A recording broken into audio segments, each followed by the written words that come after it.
Hello and welcome to And the Runner-Up Is. This week on the show, we're talking the 2021 Best Actress race at the Academy Awards, where Jessica Chastain won for her performance in The Eyes of Tammy Faye.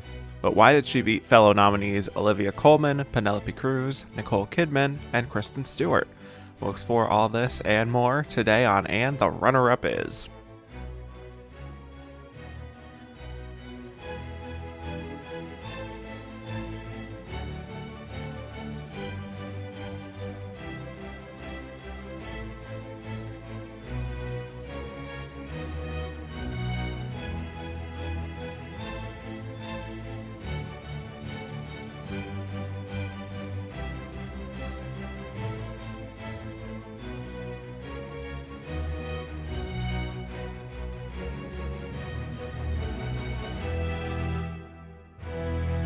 Hello and welcome back to And the Runner-Up Is. I'm your host, Kevin Jacobson, here to talk about the 94th year of Best Actress at the Oscars, which cover the films of 2021. We'll be discussing how Jessica Chastain won, why the losers lost, and who we think was the runner-up of this Best Actress race. And my guest today is actually joining me for the very first time. He is the host of the Life Moves Pretty Fast podcast, and he is a contributor at The Rolling Tape. Welcome to the show, Bryan Sudfield. Bryan, welcome. Hello, Kevin. Thank you for having me. Been a fan for a long time. I'm very excited to be here and excited to delve into these nominees with you. Yes, and this was not too long ago, so maybe we'll have some fresh perspective. I remember this being a very chaotic race at the time, so we'll see what we have to say with some perspective. It still keeps me up at night. It still keeps me up at night. We'll explore those feelings maybe a little later on. But before we talk 2021, let's just talk Best Actress as a category. So my first question to, let people know a little bit about your taste. What would you say is your favorite Best Actress win of all time? So this was a very tough question to answer because there's many Best Actress winners that I love. But the one that kind of stuck to me the most, especially of recent, is Shirley MacLaine in terms of endearment. Oh. I love that film. I recently watched it for the first time, just very recently. And I think I'm a sucker for films about mother-child relationships. I have a very good relationship with my mother. So watching how caring of a mother she is to her daughter, played incredibly by fellow nominee Deborah Winger. I was just so taken aback by this performance, and I am slowly catching up on the filmography of Shirley MacLaine. And there's many performances from her that I love, but this was the one that really stuck to me the most. And when I was looking over all these Best Actress winners, I was like, for some reason, all I keep thinking about is Shirley MacLaine in terms of endearment. I don't know if that's one that gets talked about as much as other Best Actress winners, but to me, it may not necessarily be my all-time favorite, but if I had to do like a list of favorites, she would definitely be up there for me. Wow, I love that pick. Yeah, it does not get cited often enough, I would say. And that is a performance that really runs the gamut, I think, between some of that great sort of Shirley MacLaine comedy, like her stuff with Jack Nicholson towards the beginning and middle, and then by the end, just ripping your heart out with that hospital scene. I love the sequence where she yells at the nurse being like, "Who's taking care of my daughter? My daughter needs medicine." It's incredible work. And it's one of those things where like some people might say, oh, she's on her fifth nomination. She's had decades of great work. Is this kind of just a legacy win? Not really. I think that is probably her best performance on film. And it was just kind of a culmination moment for her, which I love to see. Exactly. So great pick. My other question on the flip side, there are so many heartbreaking losses in this category, probably too many to count, as you probably can attest to as well. So I'm going to make you choose one. What is your most heartbreaking loss in Best Actress? Well, I'm a huge fan of the genre films. I love whenever the Academy recognizes films that aren't conventional Academy picks. And while this may not be a superior performance to the performance that ended up winning the Oscar that year, I have to go with my heart, and I have to do this for my mother. A shout out to my mom again. I have to pick Sigourney Weaver in Aliens. Ellen Ripley is one of the coolest, most badass characters out there. When I first saw Alien, however many years ago, I was just so blown away by it. And to then find out that that performance was nominated for an Oscar, I'm like, there's no way that the Academy would have this cool of a nomination because they're so used to nominating the conventional Oscar baity films. And even though, realistically, I knew that Sigourney Weaver wasn't going to win an Oscar for Aliens. I think it is a very inspired nomination. And we're now coming off the heels of another genre performance and Demi Moore getting nominated for an Oscar, which is so exciting. So anytime a genre performance loses an Oscar, my heart really, really aches. Yeah, another great pick. That is definitely one of the coolest nominations they've ever done in this category, because it really is so kind of off the board of what they would usually even consider. So the fact that it broke through is a testament, I think, to Sigourney's performance. And she is another one who has an incredible ending third act sequence. And that line delivery on, bitch is just like the power of that. It's too perfect. Yes. Yeah, she was my winner for 1986. Love that you picked two 80s contenders. I love the there. 80s. What could I say? Yeah, very interesting. It's probably decade. My favorite genre in film, music, television. It's probably my favorite decade out there. All right. Well, let's fast forward past the 80s to 2021, not too long ago. Let's talk about this year. The Oscars, the 94th Academy Awards Best Actress nominees were Jessica Chastain in The Eyes of Tammy Faye, Olivia Colman in The Lost Daughter, Penelope Cruz in Parallel Mothers, Nicole Kidman in Being the Ricardos, and Kristen Stewart in Spencer, with the winner being Jessica Chastain. So before we talk about these performances individually, Bryan, what are your overall thoughts from looking back on this lineup? If maybe any of your thoughts have changed since, again, only a few years ago, or what's your relationship with this group? I have very conflicting thoughts on this lineup as a whole. I love all these actors. I think they're all fantastic. They have delivered some of my favorite performances that I've ever seen. But there's nothing about this lineup to me that makes me go, wow, this is an incredible Best Actress lineup. Again, no disrespect to the 5 actors that got nominated, but it just feels like the most safe, conventional lineup that I have seen. And there's nothing about it that gives it any oomph or excitement to me. Again, there would probably be maybe 2 performances that I would keep in this lineup. The other 3 I would scoot out. I have to really sit down and think of who I would keep and who I would remove. But so many of my favorite performances from 2021 in the lead actress category weren't even recognized here at the Oscars, which is really disappointing to me, especially as someone who was celebrating those performances throughout the year. But it's not the worst lineup out there. It's just not the best lineup out there either. Like if you asked me if these are the 5 best actresses of 2021, I would say no, honestly not. But again, it's not. I've seen worse Best Actress lineups, and I'm sure you have as well, obviously. Yeah. But it's just it's a fine lineup. It's nothing groundbreaking by any means, but it's not the worst lineup either. Yeah, I pretty much would agree with that. This is a very messy year. I think the level of volatility within the race itself was kind of wild. I feel like the front runner was changing every week, yeah, right. And the actual nominees were so far from a done deal that it was actually very exciting who would get nominated, I think. I love that we didn't have a steamroller for the second year in a row, even though it felt maybe a little bit clearer as a winner prediction than 2020, which was just a free-for-all. Oh, yeah. So, yeah, this is ultimately one of those years where I agree. I love all the individual actresses themselves, even if I don't love some of these movies or performances. I was very happy that Kristen Stewart broke through and got a nomination after a very rocky precursor run that was very up and down. I love that Penelope Cruz pulled off a nomination after not even being nominated at any of the precursors, or even being longlisted at BAFTA. That was pretty great. And also to do it for a Pedro Almodovar film was pretty special. I love that Olivia Colman sort of is continuing her run here of Oscar success with such a thorny, complicated character. And yeah, we have Jessica Chastain and Nicole Kidman. I don't necessarily love their movies, and I definitely would prefer one performance over the other, but I love that they took big swings here. It is disappointing that not a single one of these nominees is in a film nominated for Best Picture. Yeah.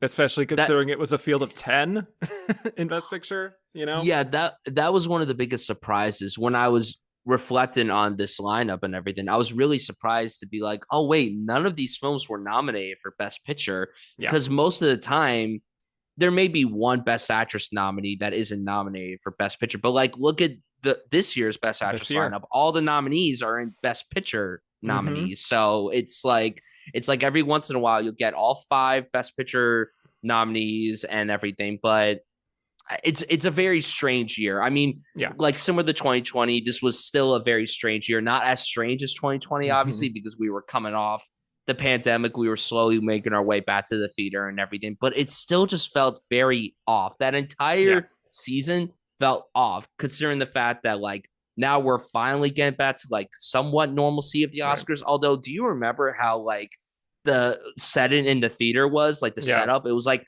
tables like we were at the Golden Globes. It was very off-putting and Very strange. everything. It was Yes. very strange, yeah. Yeah. And then of course the big thing happened that night too. So it's like it was a very unforgettable Oscars to say the I don't know least. what you're talking about, Brian. Remind me. What happened? that I must thought it was that must have fine. been on a different planet. That must have been a different universe, I a think that different was timeline. somewhere we turned left and never looked back. I don't know what happened. Anyway, yeah, we have seen some improvement, I think, ultimately in the coming years in terms of picture actress correlation. And I mean, Mm-hmm. like, not to get too far down the snubs route already, but like, there were movies in Best Picture that had female leads that just didn't even get in here, like Amelia Yep. Jones or Rachel Zegler or Alana Haim.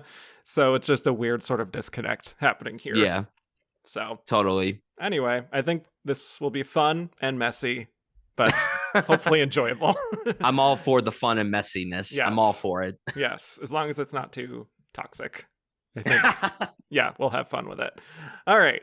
Well, let's get started here with our first nominee, Olivia Colman in The Lost Daughter. Okay, so Olivia Colman is earning her 3rd Oscar nomination in only 4 years for The Lost Daughter. The last time we talked about her was for her big upset win in 2018 for The Favorite, and following that win, her career has completely flourished. So from 2019 to 2020, she was on The Crown as Queen Elizabeth, for which she won a Golden Globe and her first Emmy. But 2021 is a major year for her because she started the year as a supporting actress Oscar nominee for The Father. Then she won her Emmy for The Crown in September, which is also when The Lost Daughter premiered at Venice. And she also had voice roles in films like The Mitchells vs. the Machines and The Electrical Life of Louis Wayne and Ron's Gone Wrong. So, you know, things are hot for Olivia at this time. And The Lost Daughter is Maggie Gyllenhaal's feature directorial debut. This is an adaptation of the Elena Ferrante novel of the same name. And so Maggie knew that she wanted Olivia for this role, and Olivia was fascinated by the character and signed on as an executive producer as well. So, The Lost Daughter is a psychological drama about a 48-year-old professor named Leda, played by Olivia, who goes on a beach vacation by herself in Greece. But her peace is soon disrupted when she meets the extended family who are also vacationing in the same location, who are kind of a nuisance to her. One day, a young mother in the family named Nina, played by Dakota Johnson, panics when her daughter goes missing, and Leda finds her, but she also decides to take her doll without telling the family. And a lot of this triggers memories of Leda's younger days as a mother, where she made a fateful choice that she remains haunted by. So let's get into it. Olivia Colman here. Thoughts on the great Olivia Colman overall and her very complicated performance here in The Lost Daughter. I love Olivia Colman. I became an Olivia Colman fan right after The Favorite. Admittedly, I hadn't really seen her in a ton of projects pre The Favorite, but when I watched The Favorite, a film that I honestly was not excited to see at all, I went into it just like dreading watching it because Yorgos Lanthimos at that point was just not my cup of tea. Yeah. So I didn't know how I was going to fare with that, even though I love Emma Stone, Rachel Weisz, I love period films, I love British humor and everything. Like everything that I wanted in The Favorite was there, but it was just the guy that directed that made me go, I don't know how I feel about that. And then Mm-hmm. I walked out of it and I was like, wow, this is a masterpiece. 5 out of 5. Olivia Colman should win the Oscar for Best Actress.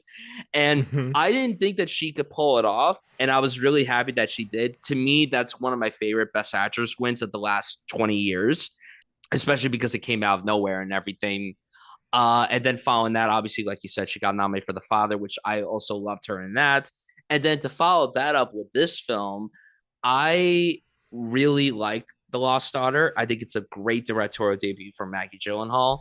And when I went to go see this at the New York Film Festival, I didn't know anything about it. I just knew that Maggie Gyllenhaal was behind it and the really exciting cast working alongside Olivia Colman. And what I really appreciated about the film, and I've seen it a few times, I really love how it's so uncomfortable. And there's this constant unease and sense of dread throughout the movie.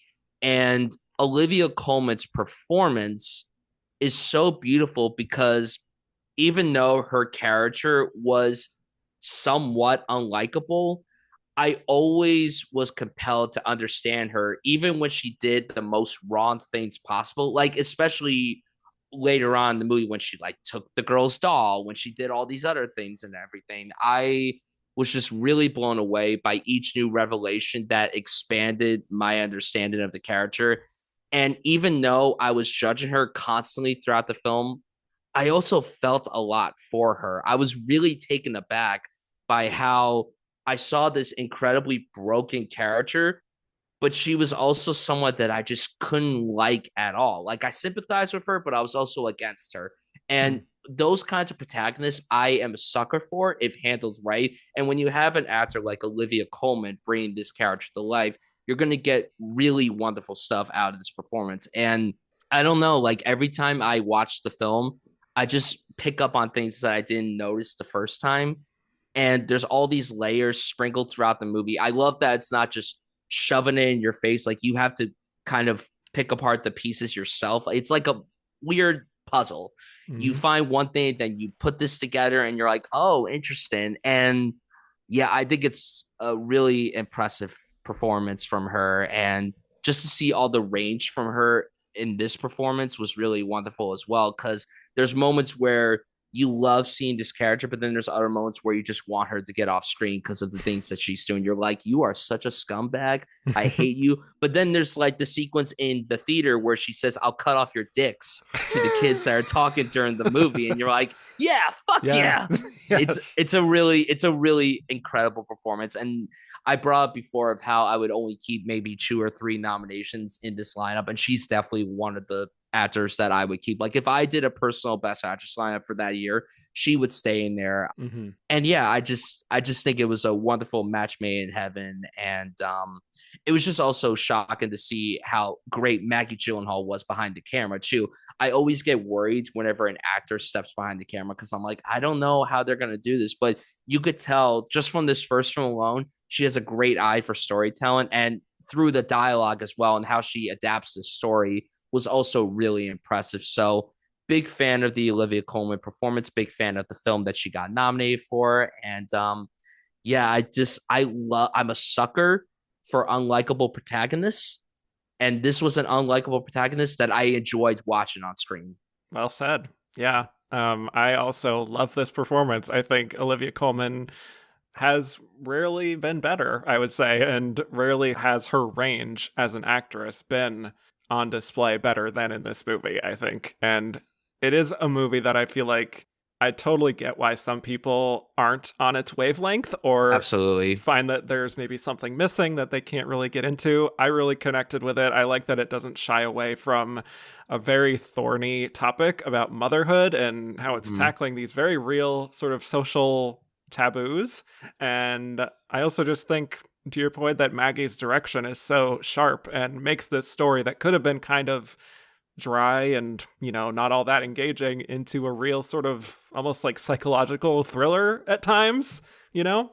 And I feel like Olivia is just so game to go to those darker places, but still make you sympathize with her at the same time. I love the introduction when we're seeing a glimpse of the ending where she's collapsed on the beach and then it flashes Uh-huh. back to her arriving at the beach and driving down the road.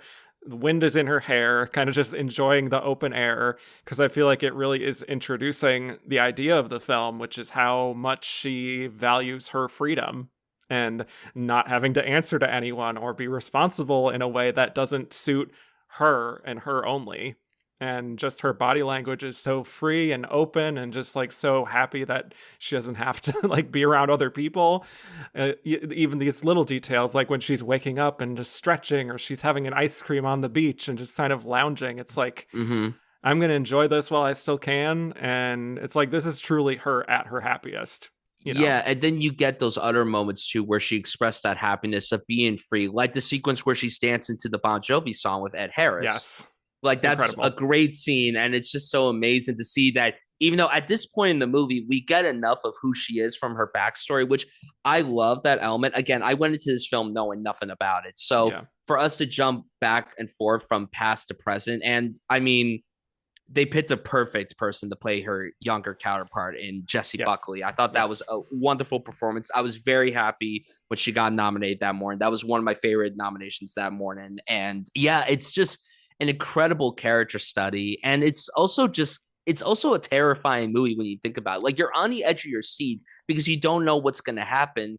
And again, every time you just see the pieces of this character being unwinded, you're like, wow, I mean, like, how am I supposed to root for you at this point? But then also it's like, but how could I root against you? Like, Mm. you're just you're so broken, and I just want the best for you, but you're also just a terrible human being. Yeah. She's complicated, you know? The whole thing with her feelings on children and sort of people in general, I guess, are very complicated. Like, again, when it comes to like the beginning with Nina and her whole extended family who are also on holiday, just like the sheer volume of them is just too much. And it's very Mm-hmm. evident on Olivia's face there that like she is not here for this. She did not sign up for this and their rowdiness, which could sort of be like darkly funny at times, just how Yeah. much disdain she has for them when Mm-hmm. they're sort of acting up. But it is interesting because she plays it in a way that's like she is content and she's happy with her life and set in her ways, but she also has a kind of anxiety too, I think, and a very introverted sensibility. So like there is some annoyance she's showing there, but also a little bit of like loneliness too, that she sort of feels like an outsider kind of because she feels such taboo feelings about motherhood and, you know, the whole idea of parenting, that she maybe feels like not necessarily above them, but just like kind of outside of the norm. Right.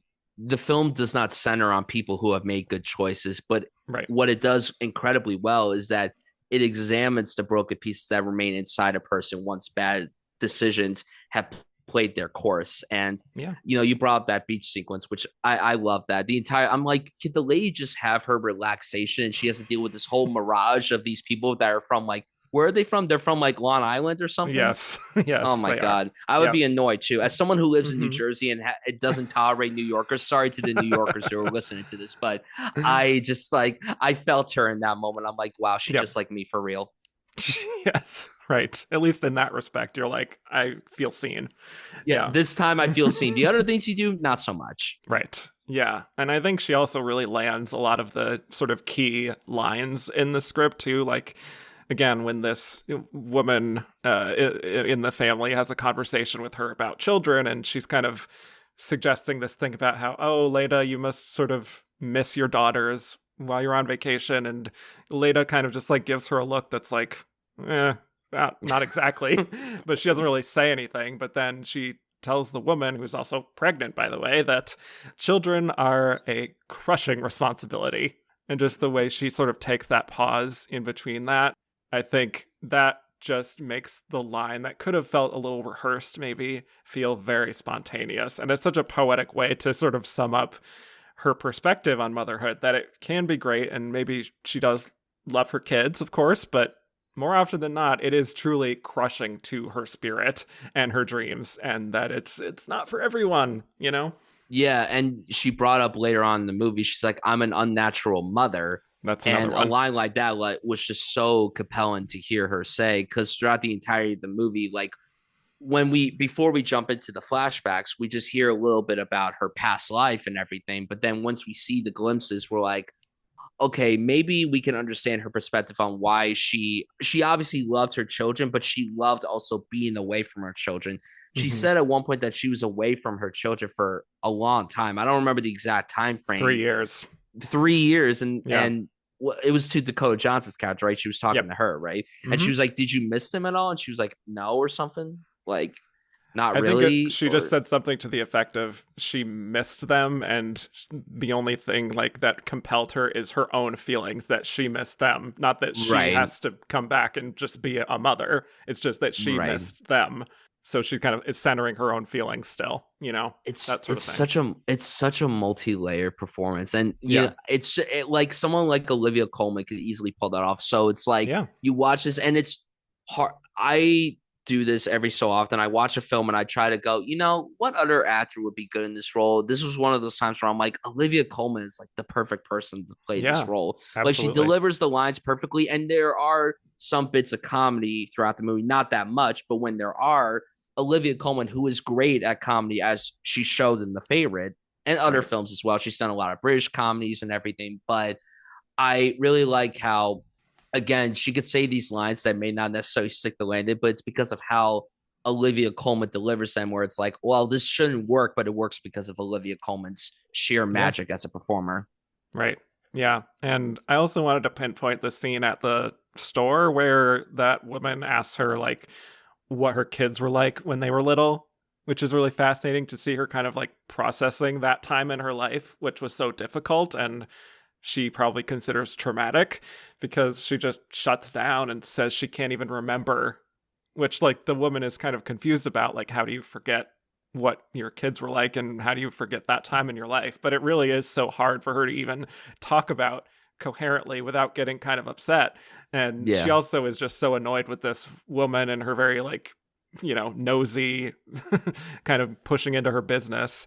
So she's just like, I have to like get out of here. And Yeah. for as much as some people in the audience, maybe even ourselves, may want to judge her for like, taking the doll or abandoning her children, it's hard to not feel some sympathy there too. And I think Maggie Gyllenhaal was just very perceptive to even cast someone as sort of warm and easy to like as Olivia Colman for this kind of role, because it helps the audience to accept her feelings as valid and kind of understandable even for those flaws.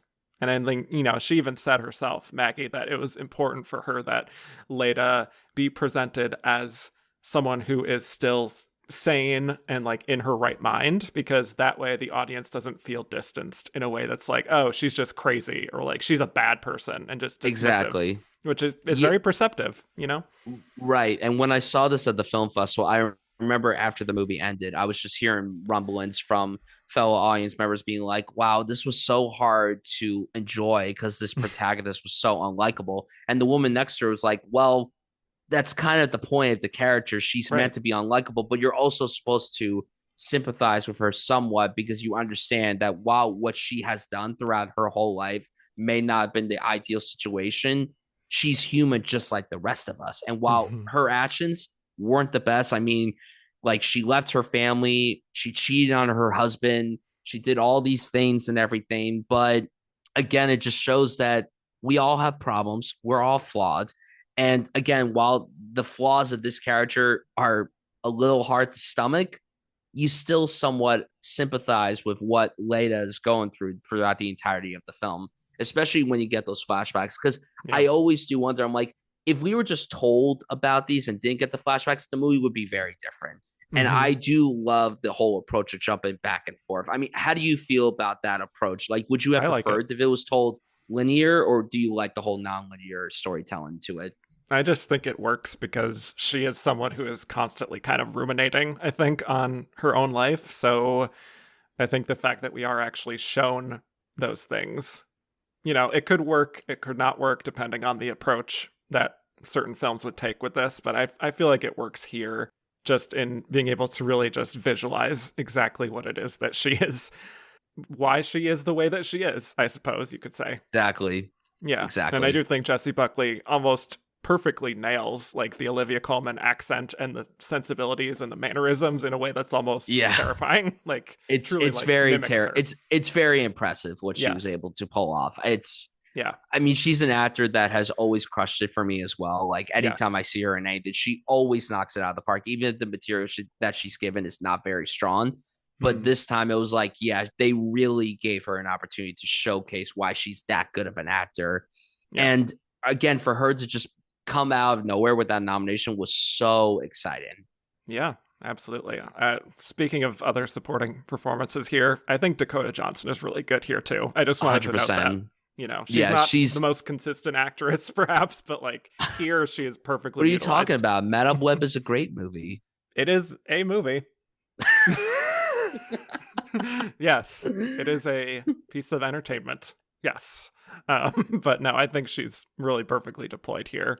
And I love Yeah. that weird relationship in a way that it's almost like they are kindred spirits, Nina and Leda in that moment, Hmm. because Leda's kind of seeing maybe a little bit of her younger self in Nina, who is really Yeah. struggling.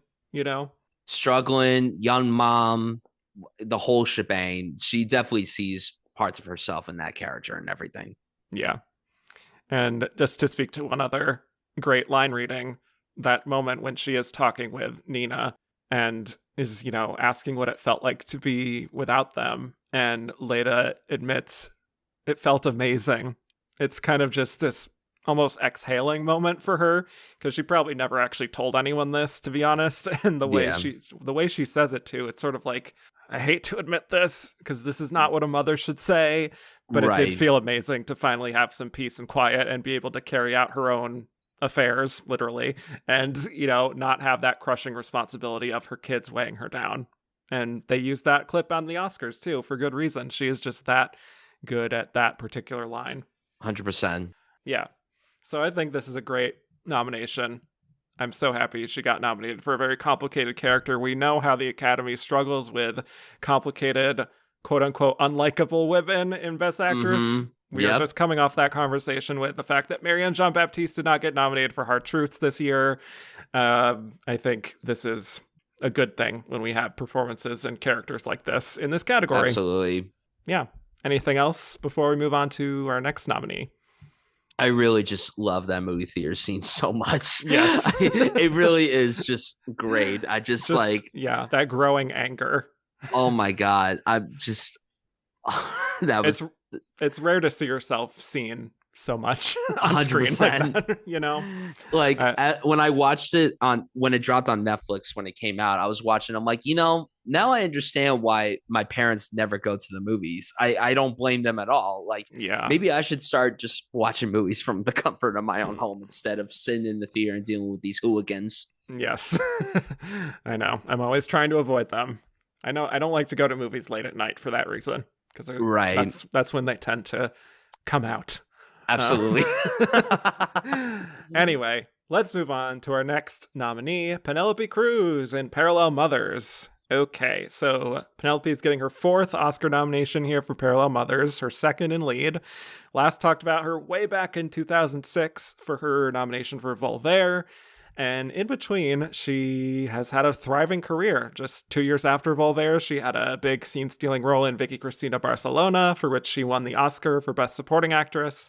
Then the very next year, she gets an Afterglow nomination in Supporting Actress for 9. Only member of that insane stacked cast to get a nomination. So the mid to late 2000s kind of cemented her as an Oscar darling, but she didn't really contend for much between 9 and Parallel Mothers, though she was certainly a mainstay at the Goya Awards in the 2010s. Nominated nearly every year for films like Broken Embraces and The Queen of Spain and Everybody Knows and Pain and Glory. Sort of is bouncing back and forth between Spanish language films and English Hollywood films in the 2010s. Some of the bigger Hollywood ones include the 4th Pirates of the Caribbean movie, The Counselor, Zoolander 2, and Murder on the Orient Express. Plus, she earned her first Emmy nomination for playing Donatella Versace in The Assassination of Gianni Versace. So by this point in her career, she has worked frequently with Pedro Almodovar, and Parallel Mothers is their 8th collaboration. So they have a great working relationship. Not really a question that he would cast her in this main role in Parallel Mothers, which he had the idea for 2 decades earlier, and he and Penelope talked about it way back then. But he wasn't able to flesh out his idea until this point. So this is an original film from Pedro about a photographer named Janice, played by Penelope, who connects with her subject, an archaeologist named Arturo, who she's also hoping will help her excavate the remains of her great-grandfather and others from her old village who were killed and buried in a mass grave during the Spanish Civil War. So Janice and Arturo also enter a sexual relationship, and she becomes pregnant. And while she's at the hospital, she connects with a young expectant mother, Anna, who has her baby at the same time as Janice. And after they both give birth, they each go their separate ways. And after Janice introduces Arturo to their baby, they both begin to suspect that maybe their daughter might not actually be theirs.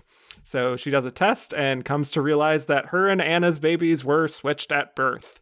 And Janice struggles to tell the truth of what's happened, even after she reconnects with Anna. So this is another complicated one, another complicated movie about motherhood, actually. So continuing our theme here, and tell me your thoughts on Penelope Cruz overall and this performance. Penelope Cruz is someone that I really do love. I will admit that while I haven't seen everything that she's done in her native language, I haven't loved really like any of her English language films, and not because of her. It's like when you were listening to films that she did in the 2010s, it was like Pirates, Zoolander 2, The Counselor. I'm like, oh my God, that's dud after dud after dud. Yeah. Choices like were made. Just some choices were, I mean, hey, everyone needs a paycheck, and you know, if that's the case, so be it. But she is always a wonderful presence in anything that she's in. And obviously she's very beautiful and everything, but she's also a very gifted performer as well. I like her a lot. Anytime she's in a movie, I'll be like, sure, I'll go check it out. And this was one that I was really excited to see. I'm very new to Almodovar's work. I admittedly haven't seen a ton of his stuff yet. I'm still slowly making my way through his filmography. So I had seen Pain and Glory when it came out, loved it, was blown away by it. And I was like, wow, I really need to get into the work of Pedro Almodovar. And then when I found out that his follow-up was going to be a film starring Penelope Cruz as the lead, I'm like, okay, I'm in. And then I saw the trailer. I was like, yes, give it to me now.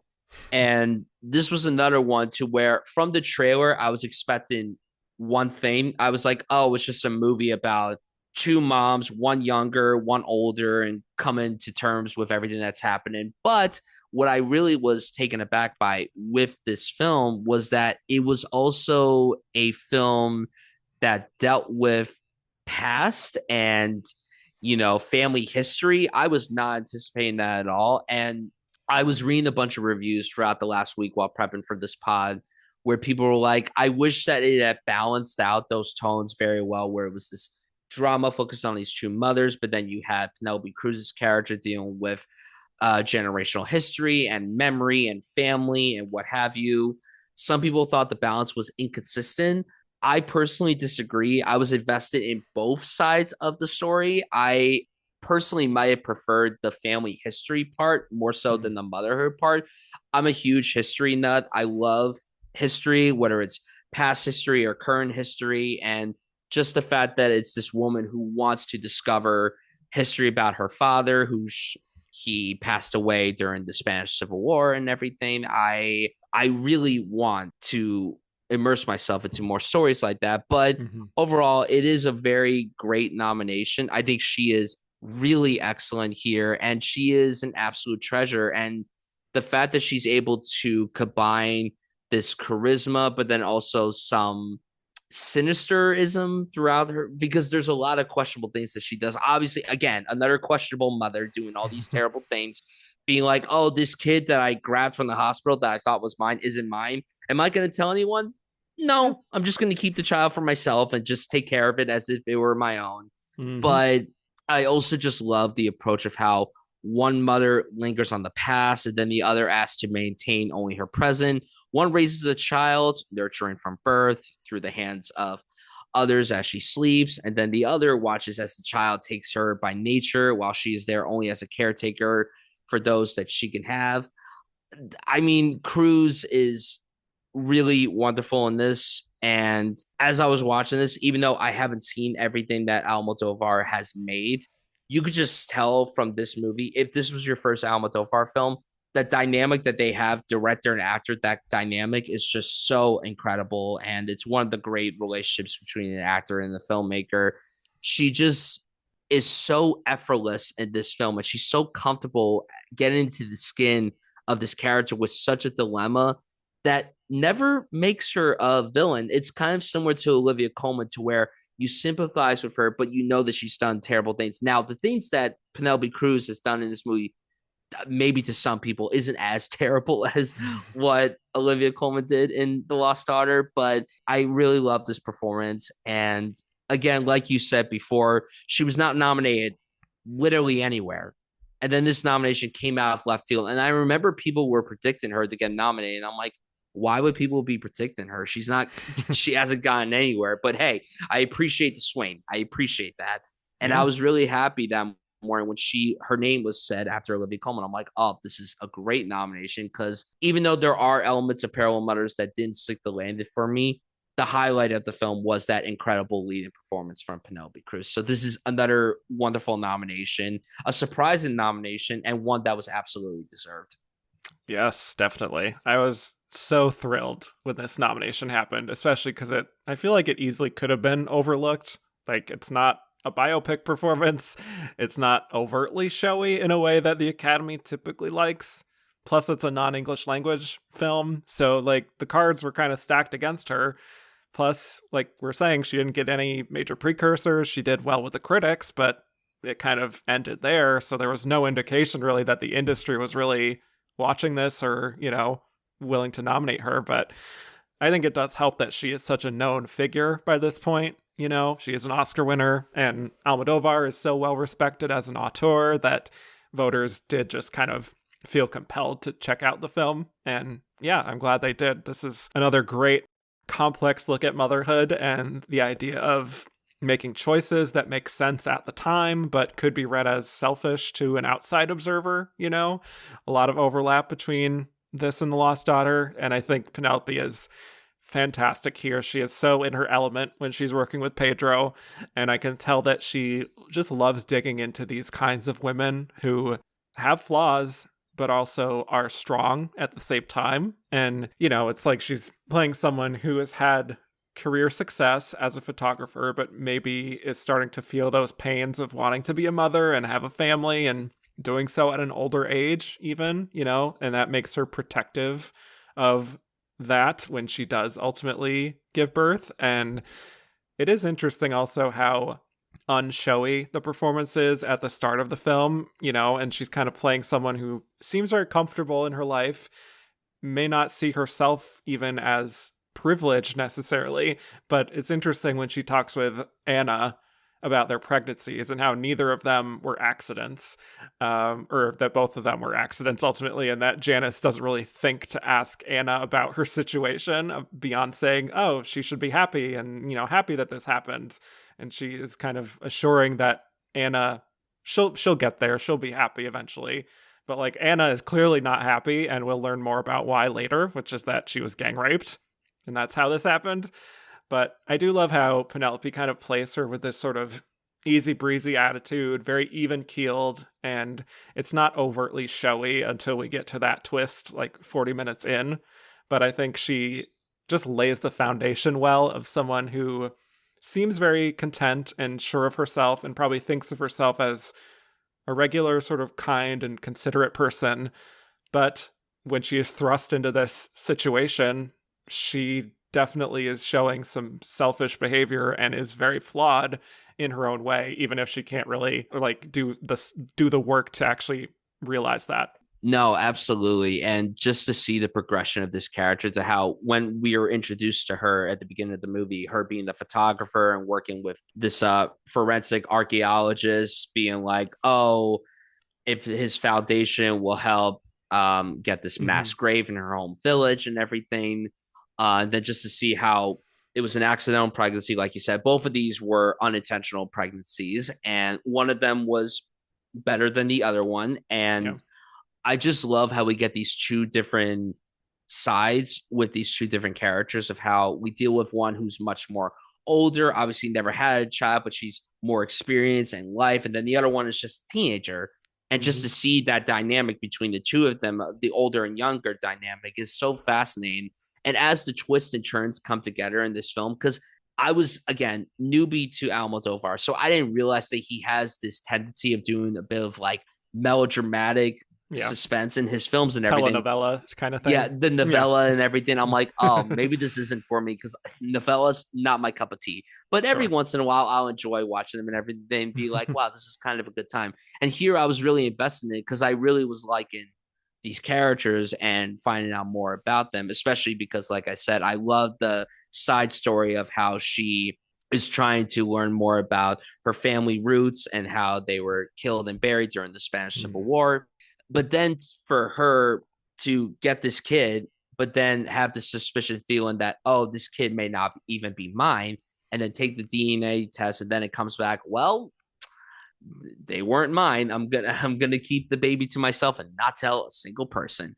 And then she crossed paths again with Anna, and then to find out that the child that she had taken, who was Penelope Cruz's child, suffered the crib death. I mean, that caught me off guard. I was not expecting that at all. Yeah. And it's like, oh, well, now we're in quite a pickle because like the kid that she actually gave birth to is here, but she doesn't realize that that is her kid.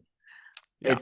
It's a very tricky situation. It's a very messy thing, which Almodovar clearly loves. He loves getting messy with his projects and everything. But this was one of those instances where the messiness was just keeping me hooked into the story. Yeah, definitely. I love that scene, though, when she does do the test to ensure that she is her baby's mother when she finds out that she's not. And it's a 100% probability that she's not. And just the way that that plays out on her face, sitting in front of the computer, it's truly like the bottom falls out on her whole world in that moment. Yeah. Like she can barely breathe. It's devastating. We actually got like a question about computer screen acting about like, you know, how that is so difficult to translate to film. Absolutely. You know, because it's just like with cell phones and computers, like all these things. Yeah, like how am I supposed to react to a screen? Like what am I supposed to do? Yeah. But leave it to Penelope. I mean, yeah, she does it. She really does. It's devastating work in that moment. Yeah. But then it's all about like, what does she do now? How does she grapple with this? What can even be done in a situation like this? Like there's no precedent for this, that there's no rule book to follow with this. Also, this may be her last chance at even having a child. So right, yeah. She decides, like perhaps others may do in this situation, to kind of bury it and pretend that everything's fine. And there is just, I find that there is significantly more tension in her body and in her face as the film plays out from there, because she's just so burdened by this secret and she can't bear to tell anyone. So it kind of just is festering inside of her. Yeah, and the tension continues to rise throughout the entirety of the film at this point, to the point where she herself like secretly collects saliva samples from Anna and the baby to be like, okay, are these two biologically related? And then to find out that that's the case, she's just like, oh my God, can I catch a break, please? Like maybe this was a hoax. Maybe this baby is my, no, it's not my baby.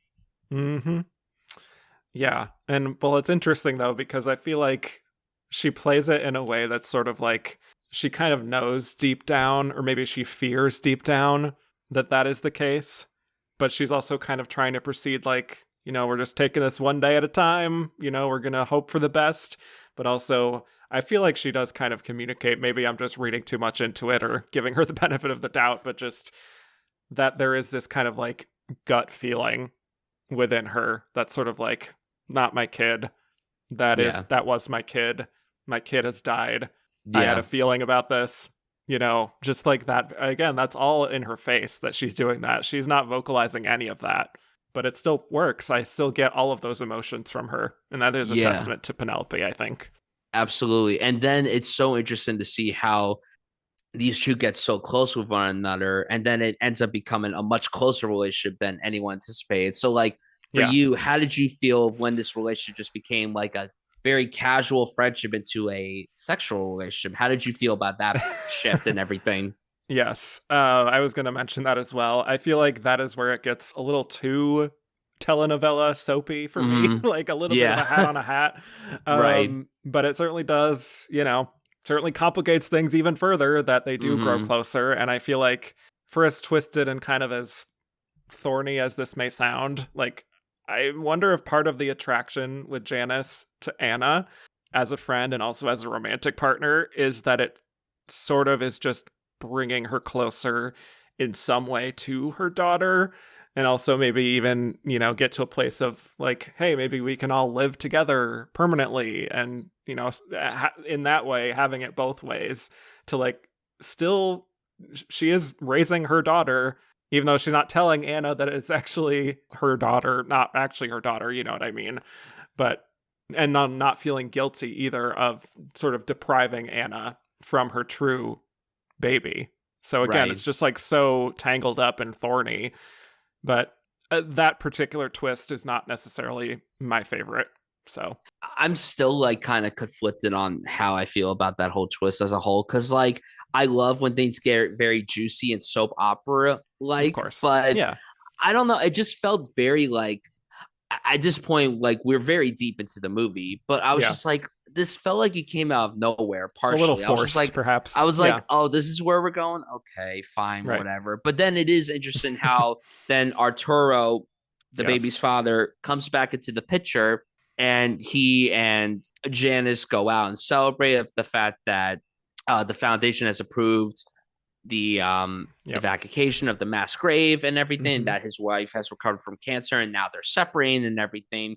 But Right. then Anna gets very, very jealous about that. She's like, what do you like? Am I not giving you enough? Like, what is it that you see in him that I'm not giving to you and everything?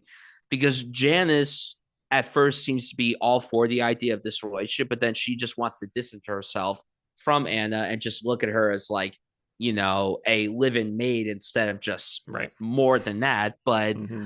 it's such a burden. And just then, like, as if it couldn't get any more chaos, she finally tells Anna what happened. She's like, this baby right here, Cecilia, the baby, this is your baby. So the baby that Yep. you had, the one that died in crib death, that was my baby. So it just like it definitely gets a bit too melodramatic as it progresses, as it goes on and everything. That's kind of partially why, like I said, aside from the fact that I'm such a history nut, why I preferred that storyline over like really the main storyline of this film. Mm-hmm. Yeah. No, that makes sense. But I do think, just emotionally speaking, that is where Penelope really is delivering on all cylinders in terms of that moment when it does become too much for her to bear. And Mm-hmm. I think the key to what makes this also a great screenplay is that she decides to tell the truth after her and Anna are having an argument about Janice's desire to find these displaced bodies of her relatives and her village from the Civil War all those years ago, and how important it is to confront those truths from history and to not leave them buried, but to actually confront the truth. So that's what she does, and it sort of takes everything within her to finally get up the courage to say it. But I just think she modulates that so perfectly, that tension and that gradual build, especially when she shows her the maternity test on the computer and sort of is looking at Anna to make sure like she understands what information she is trying to say to her, that this is actually your baby that Mm-hmm. I have been raising. And Yeah. just that moment is and then you just see that guilt and just like not even really even knowing what to say to Anna in that moment. I just think it's such raw and vulnerable work that Penelope is getting to here. Yeah.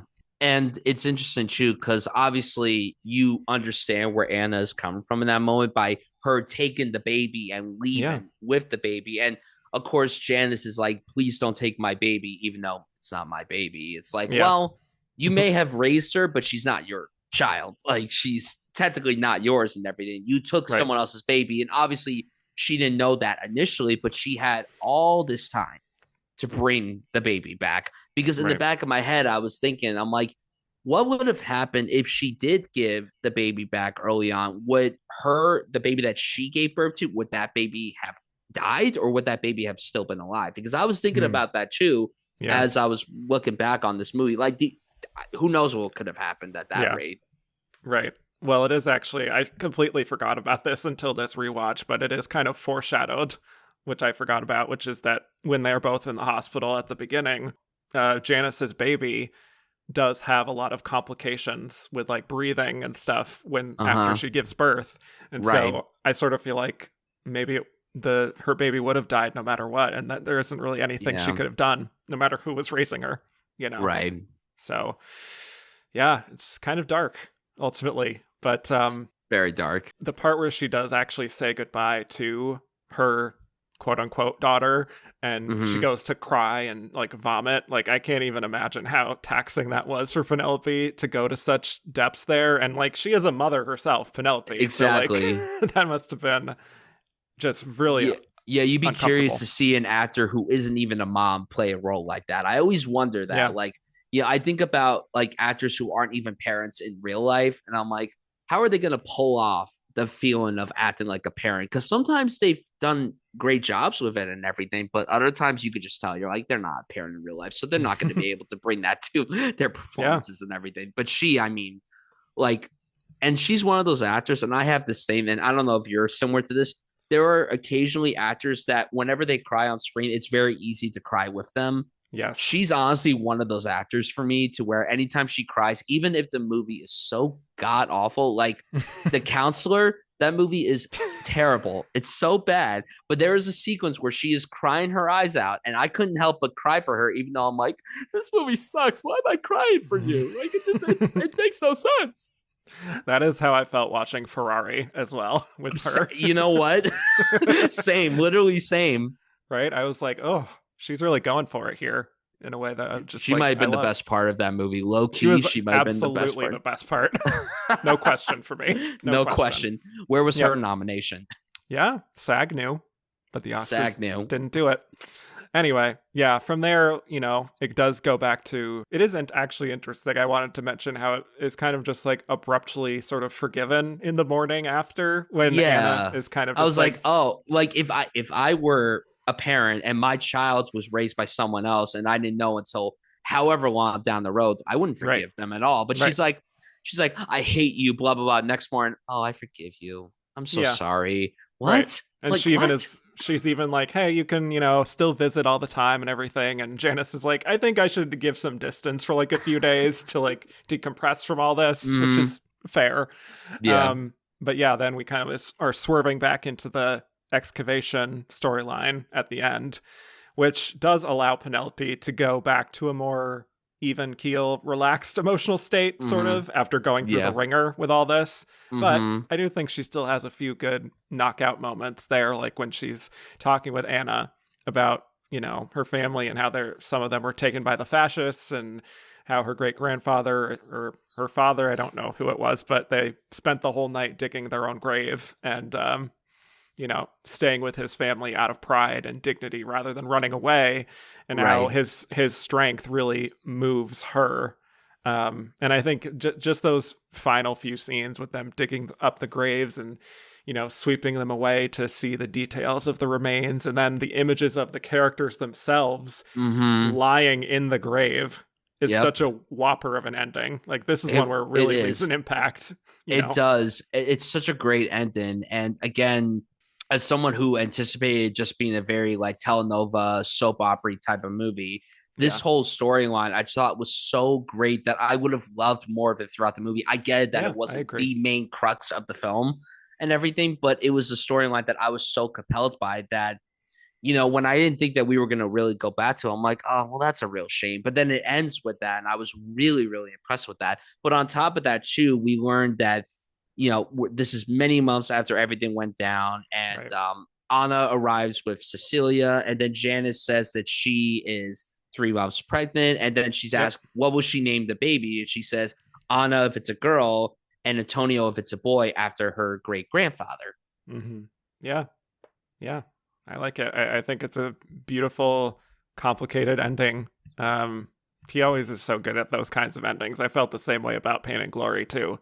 Oh, Uh, I love the end of the Pain and Glory. Let me ask yes. you this off topic from Parallel Mothers. So I've only seen 3 Almodovar movies. I've only seen his 3 most recent films. Okay. Which one should I watch first? That I have what do you recommend? I mean, after this, I think Voltaire, just to have another Volver. Penelope, I think that's a good sort of access point to go Okay. forward. She No, is incredible in that movie. Nice. incredible. But I think the other big one for me would be All About My Mother from 1999, which is a foreign language winner in 99. So Nice. yeah, and that is, yeah, very complex. A lot, another one dealing with motherhood in a way. Yeah, He so he seems to love films about that. he So does, yes, and so do I. So that makes it easy to love his work, and so yeah, vibrant too. In this sort of yeah. film landscape where everything is grayscale practically. hmm I And appreciate his use of color. and it's also just so impressive to me that he shoots his films so fast. Yeah, Like I that's know. another thing too that shocks me. Like his recent film, they shot that in like early 2024, and then Yep. it came out like 4 months later. I'm Yeah. like, that's fast. That's insane Mm-hmm. to me. I know. Like I went to film school. I make a 10-minute short film and it comes out like 2 years later. Like that says a Yeah. lot. There you go.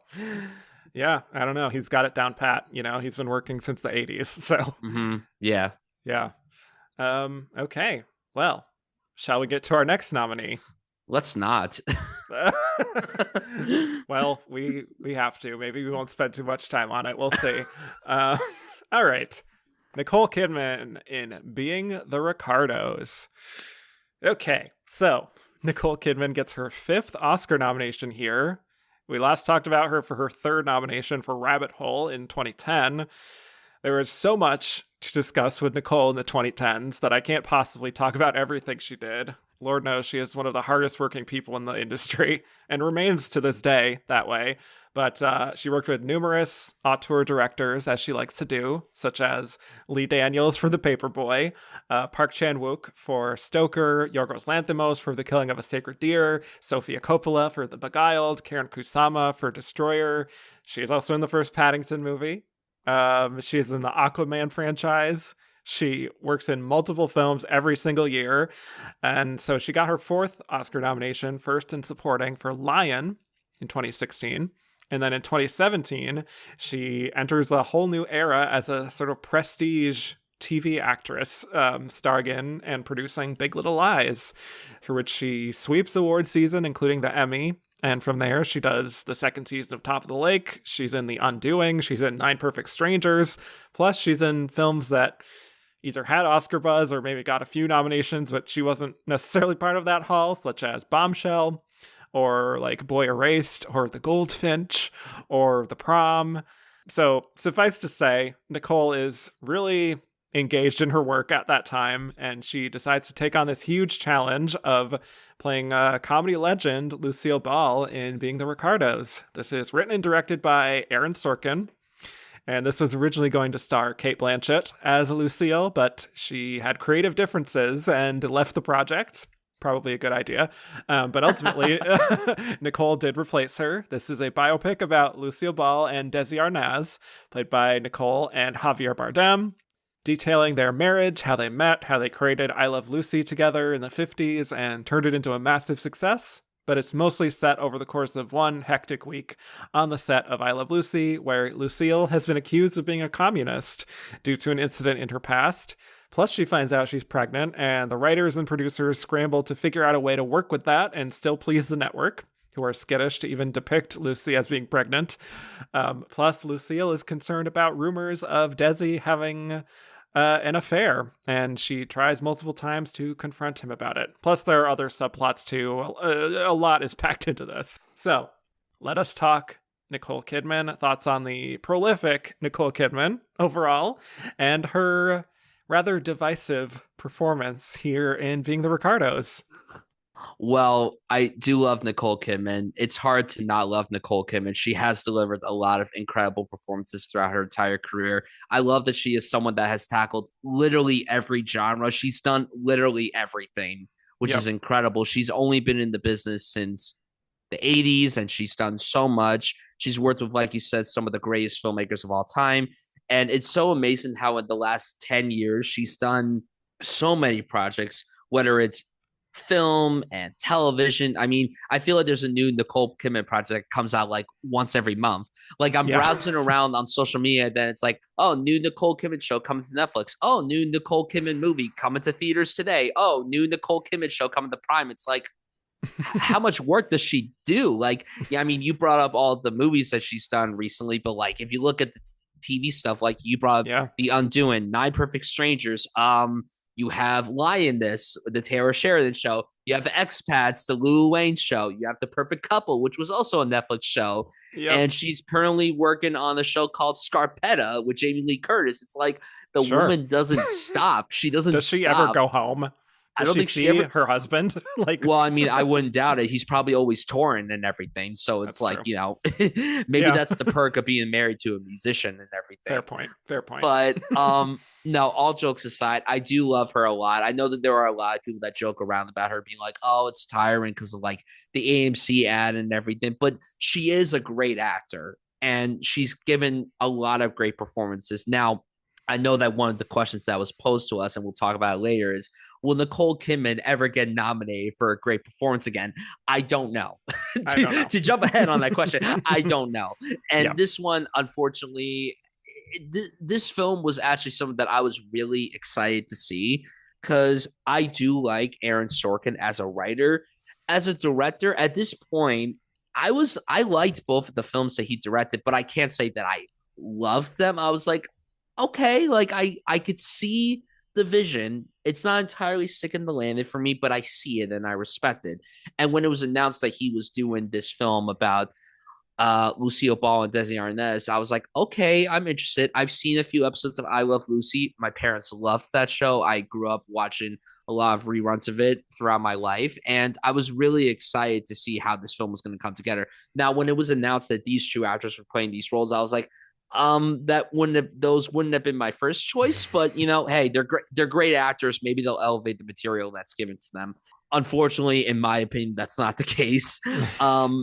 Nicole Kidman specifically in this film, I don't think it's a terrible performance. It's definitely better than the other two performances from the film that got nominated. Yeah. The best actor nominated. I know this isn't a best actor podcast, but the nomination for Javier Bardem is one of the worst best actor nominations of the last 10 years, in my opinion. It's like, yeah. Legit, like you look at that best actor lineup and it's like, oh, there's like a good performance one after the other. And then Javier Bardem sticks out like a sore thumb. I love the idea of husband and wife both being nominated for lead actor prizes in the same year. I love that. I respect that and everything. Just like how Jesse Plemons and Kirsten Dunst were both nominated in the supporting categories for Power of the Dog. That was great and everything. But it's just like, this film is just like one gigantic Wikipedia entry, and it's so awkward. The framework here is so bizarre because it jumps back and forth throughout.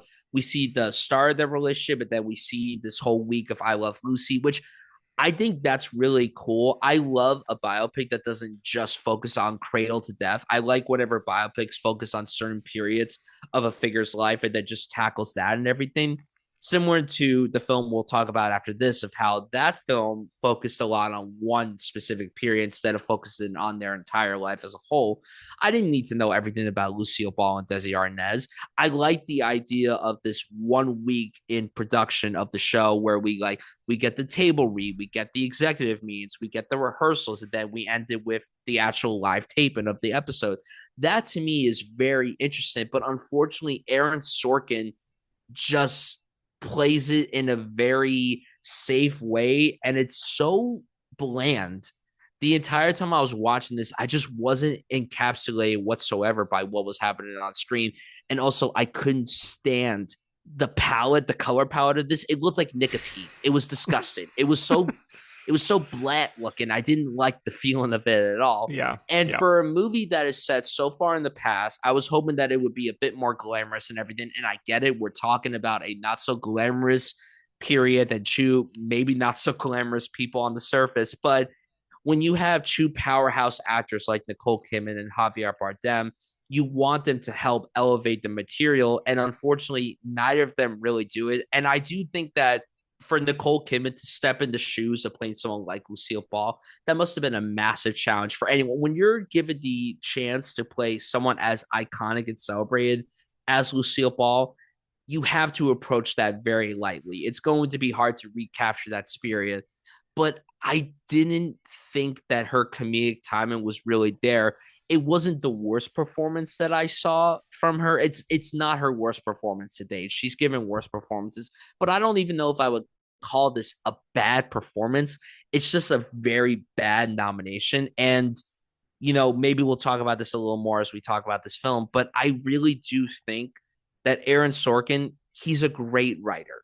He's given us a lot of great films and television shows, but when he's directed the material he's written, I just think it ruins the material that might be great on paper, but then its execution is just so flat and hollow that he quite frankly needs to step away from being behind the camera as a director, because the performances that he gets from his actors just really aren't there. And it's crazy because all three films that he's done so far, a lot of the performances have been nominated for awards. The Trial of the Chicago 7 came out the year before, and Sacha Baron Cohen was nominated for an Oscar for that. Not that it was an undeserving nomination, but there was nothing about that performance that made me go, wow, this deserves an Oscar nomination for Best Supporting Actor.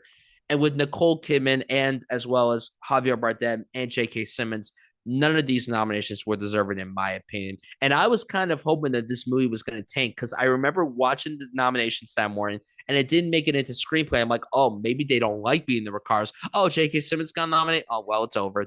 They're both getting it at this rate, because why would you nominate J.K. Simmons and not nominate the two leads of the film? But yeah, this movie to me is just such a step down for everybody involved, because these are all very talented people. Everyone involved with this film has done great work.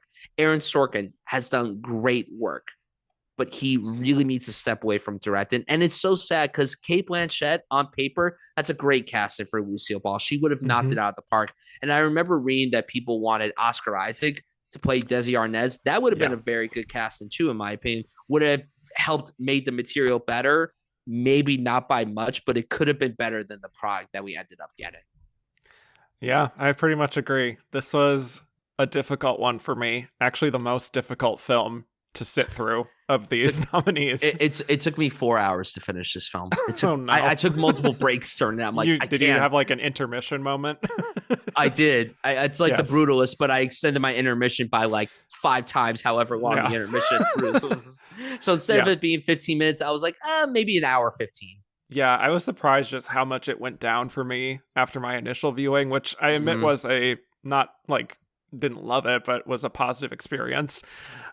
First of all, I think the script, just on a fundamental level, is so overstuffed with plot lines that it's kind of insane. But it's something about the look of the film, like you said, and the writing. It just feels very like HBO original movie to me. Yeah, and not even a good HBO original movie. No, right. And if not that, it's just like, maybe this should have been a miniseries. I don't know, because there's clearly so much that Aaron Sorkin is trying to explore here between the communist stuff and the marriage and the pregnancy and, this whole subplot with Vivian Vance too, and the flashbacks. It's too much, and it all kind of gets short shrift ultimately, where like maybe a series could have explored things with a little more depth perhaps.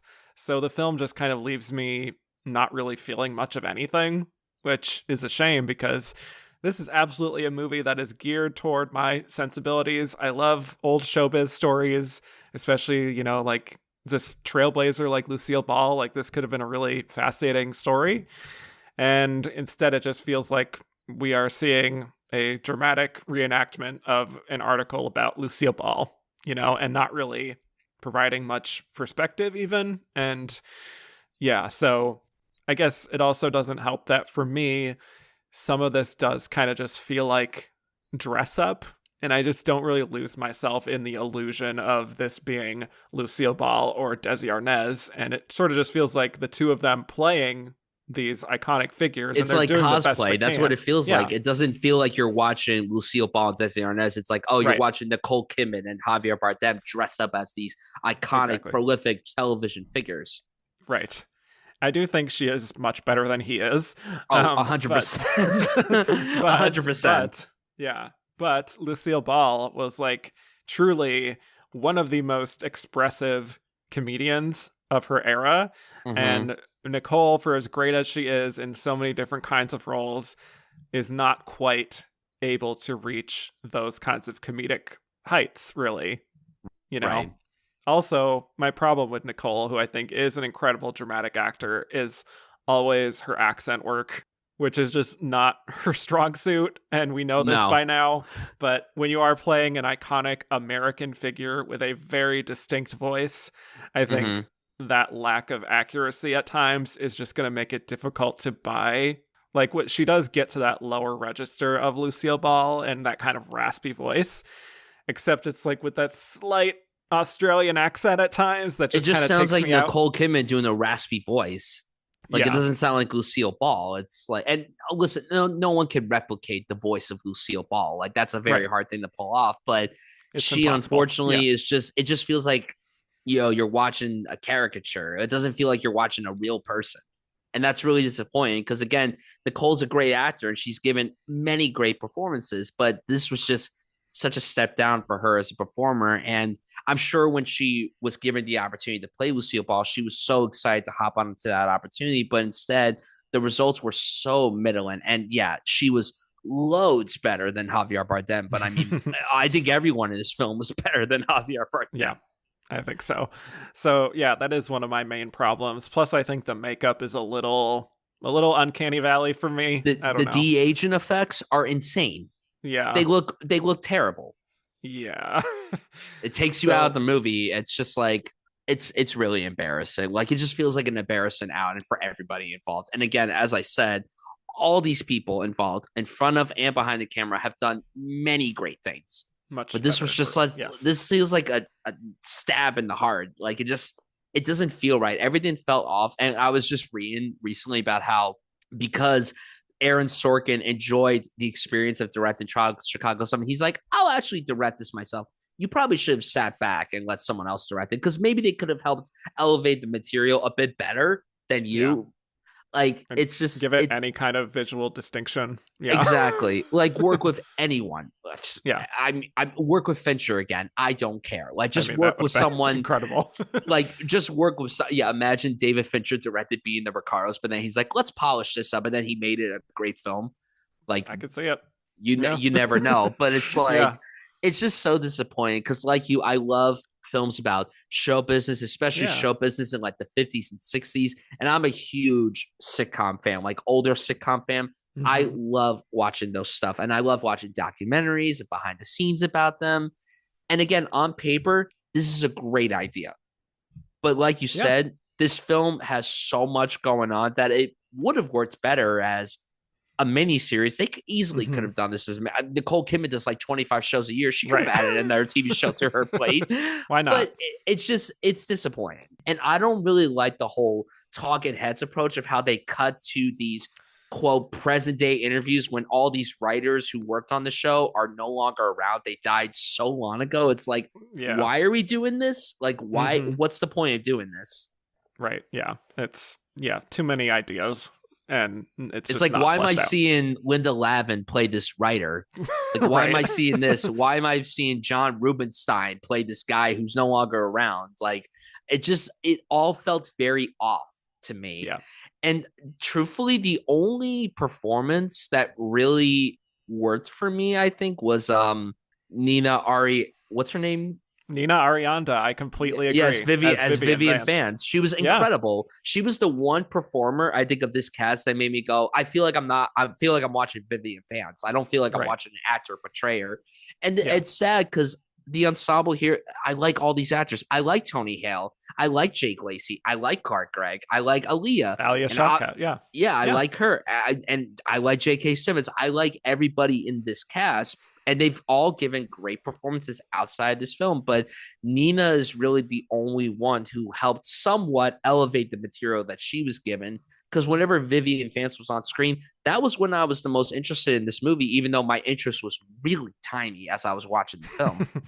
Yes. Yeah. And ironically, she's the only one of the four not nominated.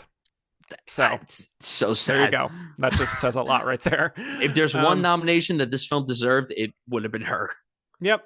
But I think in terms of the depth of what she's going for with Nicole, the personality of Lucille and the attitude and the relationship with Desi, I do think she does a decent enough job. Like, there is kind of a snappiness and a sort of fun, like, ball buster quality when she is like grilling Desi about his affairs, or like at that table read where she's kind of hazing the new director. I do enjoy when we sort of see her activated and seeing her creative process, like when she's starting to visualize the scenes that they're doing at the table read and being like razor precise about each and every line and making sure that not only is it funny, but that it actually makes sense and that they are not dumbing Lucy down, you know? And I feel like there is a real sharpness within her tone and in her sort of observational moments like that. Or, you know, like, for example, questioning why Lucy wouldn't know, like, Ricky is sneaking up behind her. And, you know, all those little details, or like questioning the rhythm of a scene. I think she works really well there and sort of showing the dichotomy between that analytical processing of comedy versus the sort of broadness of her performance as Lucy, you know? Right, exactly. So there's that, you know, again, I think like it's hard to sort of look beyond the surface level stuff that is so distracting with how off it feels, like the accent, like the makeup, like the quality of the material.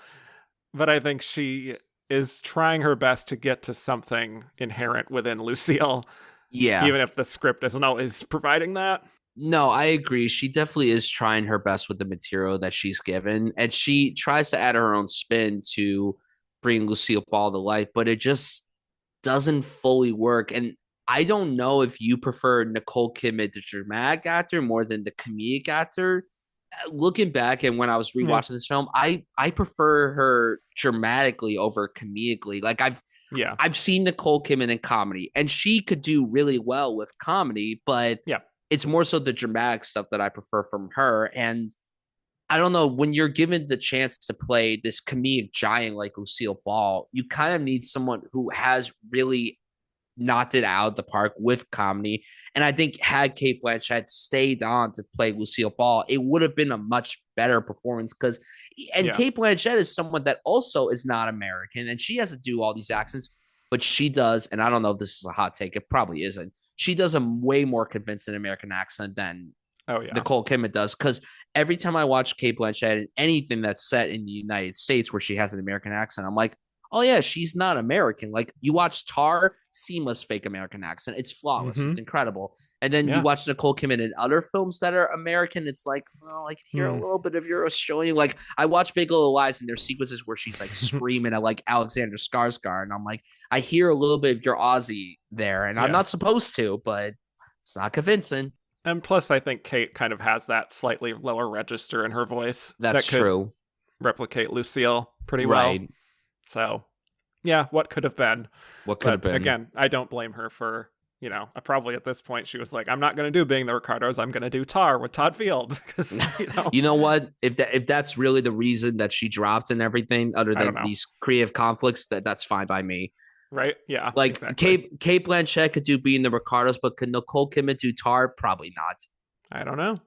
I think every great prestige actress should get their own Tar and just see what happens. See if they're capable of it. That's watch that next week, a Tar type movie when Nicole Kidman gets greenlit, then it ends up being like this huge awards juggernaut, and Todd Field is directing it. Wow, I love it. I love it already. But I think for Nicole, like she does have a good Oscar-y moment that feels Oscar-y, I will say, when she calls William Frawley and Vivian Vance into the studio early in the morning to rehearse and like work out what she thinks the problem is with the scene that they're struggling with. And she's kind of reminiscing on the early days of the show and talks about being surprised by how successful it became, but also how the more successful it was, the more Desi started to slip away. And she says something about like, it's like a curse where like the purest love that they have between them is on the stage of I Love Lucy, which is a really nice sort of wistful moment from her. But as she acknowledges also, she says it's still a lot more than most people get, which again sounds nice, but it's also revealing, I think, because it's like, sure, she's grateful that she gets to work with her husband every day, but it's also sort of like she's accepting that she has to be unhappy in her personal life in order to actually have this success, or at least that's kind of how I'm reading it. It is, very 50s in that way in terms of gender dynamic, I suppose. Right. But so I don't know. That is one good scene from her that I think she nails pretty well, even though the accent work is still a little wobbly within that. Yeah, I agree. I mean, I couldn't have said it better myself, honestly. Like that was probably the best scene. And it's like, yeah. well, there's always at least one good scene. Like there's never a Nicole Kidman movie that she's in where every scene is bad. There's always one tolerable scene, and she's good. And like it's my least favorite nomination of this batch. I it is disappointing to say that, especially about someone like Nicole Kidman, who has given us many great performances throughout her career. But this was just not it. Like of all the people that they could have nominated, that if they wanted to nominate more than 2 biopic performances, why did this have to be the third one to get nominated? Why couldn't it be someone else? Like, why did it have to be her? Also, just like the scene towards the end, I just wanted to mention this again because it's so ridiculous, where Desi like takes a call from J. Edgar Hoover in the studio in front of the audience to like demonstrate to the audience that Lucille is not a communist. Absolutely absurd to me. Ridiculous. And they give like this stirring ovation, and she has tears in her eyes, and the score is swelling, and it's just pure comedy. And not intentionally. It's absolutely asinine, but that's what seems to happen with all these Aaron Sorkin movies. That's Aaron Sorkin for you. That's The Trial of Chicago 7 had the same kind of ending, Except I like that. I don't know if you like this film more than that. I personally am more. I prefer Trial of Chicago 7 to this. Yes. Same. Yes. But, I think she tries her best. I think you can see a little bit that there is some tension, I think, with her really wanting to get this right, to the point that it's not always the most comfortable fit. Like you can sort of sense the slight nervousness with Nicole about the responsibility of playing this character or this real life person that people revere, and also make sure the accent's right and make sure the comedic timing's right. Like I can slightly see a little bit of the calculations there in her performance, but she does a fine job with it. Like you said, I don't think it's a bad performance. It's just not really nomination worthy or anywhere near the best thing that she's done. Exactly. Yeah. So hopefully this is not the end of the road for Nicole Kidman at the Oscars. She fingers crossed. Right. Like she again works on multiple film and TV shows every single year. So one of them is bound to get her back into the Oscars. Ideally, it's actually a worthy and good movie. Absolutely. All right. Let's move on to our final losing nominee here, Kristen Stewart in Spencer. So, Kristen Stewart is our only first-time nominee from this group, and therefore our only introduction that I'll do for this episode in terms of her full beginnings. So, Kristen Stewart was born and raised in Los Angeles. Her parents both involved in the entertainment industry. So after an agent noticed her talent during an elementary school play, she went out for roles when she was still a tween and broke into the business in smaller roles in things like The 13th Year and The Flintstones and Viva Rock Vegas and The Safety and Objects. But her true breakthrough was in Panic Room in 2002, playing the daughter of Jodie Foster, working there with David Fincher. So that helped really put her on the map. And she worked extensively in the 2000s, mostly in supporting roles in films like Into the Wild. But then her whole career and life changed when she took on the lead role in Twilight, which catapulted her to stardom. And she made 4 more Twilight movies and won 7 MTV Movie Awards for that series, plus some Kids' Choice Awards, People's Choice Awards, Teen Choice Awards. That was kind of the realm that she was in terms of awards going into the 2010s. Just wanted to note that. But after that series ended in 2012, where she also starred in Snow White and the Huntsman, she took her career in a whole new direction by becoming an indie darling. So she worked opposite Julianne Moore in Still Alice. She was in Clouds of Sils Maria, for which she won numerous prizes, including a César Award. She did Personal Shopper, Certain Women, Seaberg, J.T. Leroy. She also does some more commercial fare in films like Charlie's Angels and Underwater and Happiest Season. So, having fun. And then here in 2021, she's taking on a whole new challenge here by playing Princess Diana. This is the second of Pablo Larraín's trilogy of films about troubled 20th century women following Jackie, which we talked about on the 2016 episode with Natalie Portman. So Spencer is described as a fable from a true tragedy, imagining what Princess Diana may have been going through during a particularly difficult Christmas holiday in 1991. So Diana is anxious about dining with the royal family. She's become basically estranged from her husband, Prince Charles, who's off having a not-so-secret affair with Camilla Parker Bowles. And the film is set in Norfolk, close to where Diana used to live as Diana Spencer, which just makes her long for those days when she didn't have the spotlight on her all the time. And we see how she gradually starts to unravel while dealing with the pressure of having to fit in, and she's haunted by the ghost of Anne Boleyn, among other slightly surreal elements. So, this is a big one, and also, from what I remember, a little bit divisive as well, but tell me your thoughts on Kristen Stewart overall and her big performance here in Spencer. If you asked me my thoughts on Kristen Stewart 10 years ago, I would have been like, she's one of my least favorite actors in the industry. Oh, no. I was not pro Kristen Stewart initially. I always thought when Twilight came out when I was a kid going into my teens, and as a guy, it was always cool to like hate on Twilight and everything, even though I had a soft spot. I went to go see all of them in the theater with my mother and my sister. I'm not ashamed to admit it now, but at the time I was like, Twilight, no thanks. But I had to pretend like I didn't care about Twilight. But of course, I remember seeing these indie films with Kristen Stewart like in the mid 2010s, and I was like, oh, she's actually doing acting. She's actually acting. Good for her. And I would watch these films and I'm like, wow, she's actually really, really great.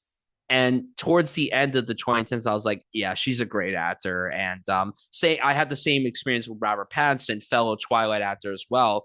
I remember I saw Good Time and I was like, oh my God, he's a great actor. And whatever he does next, I will be there to watch day one.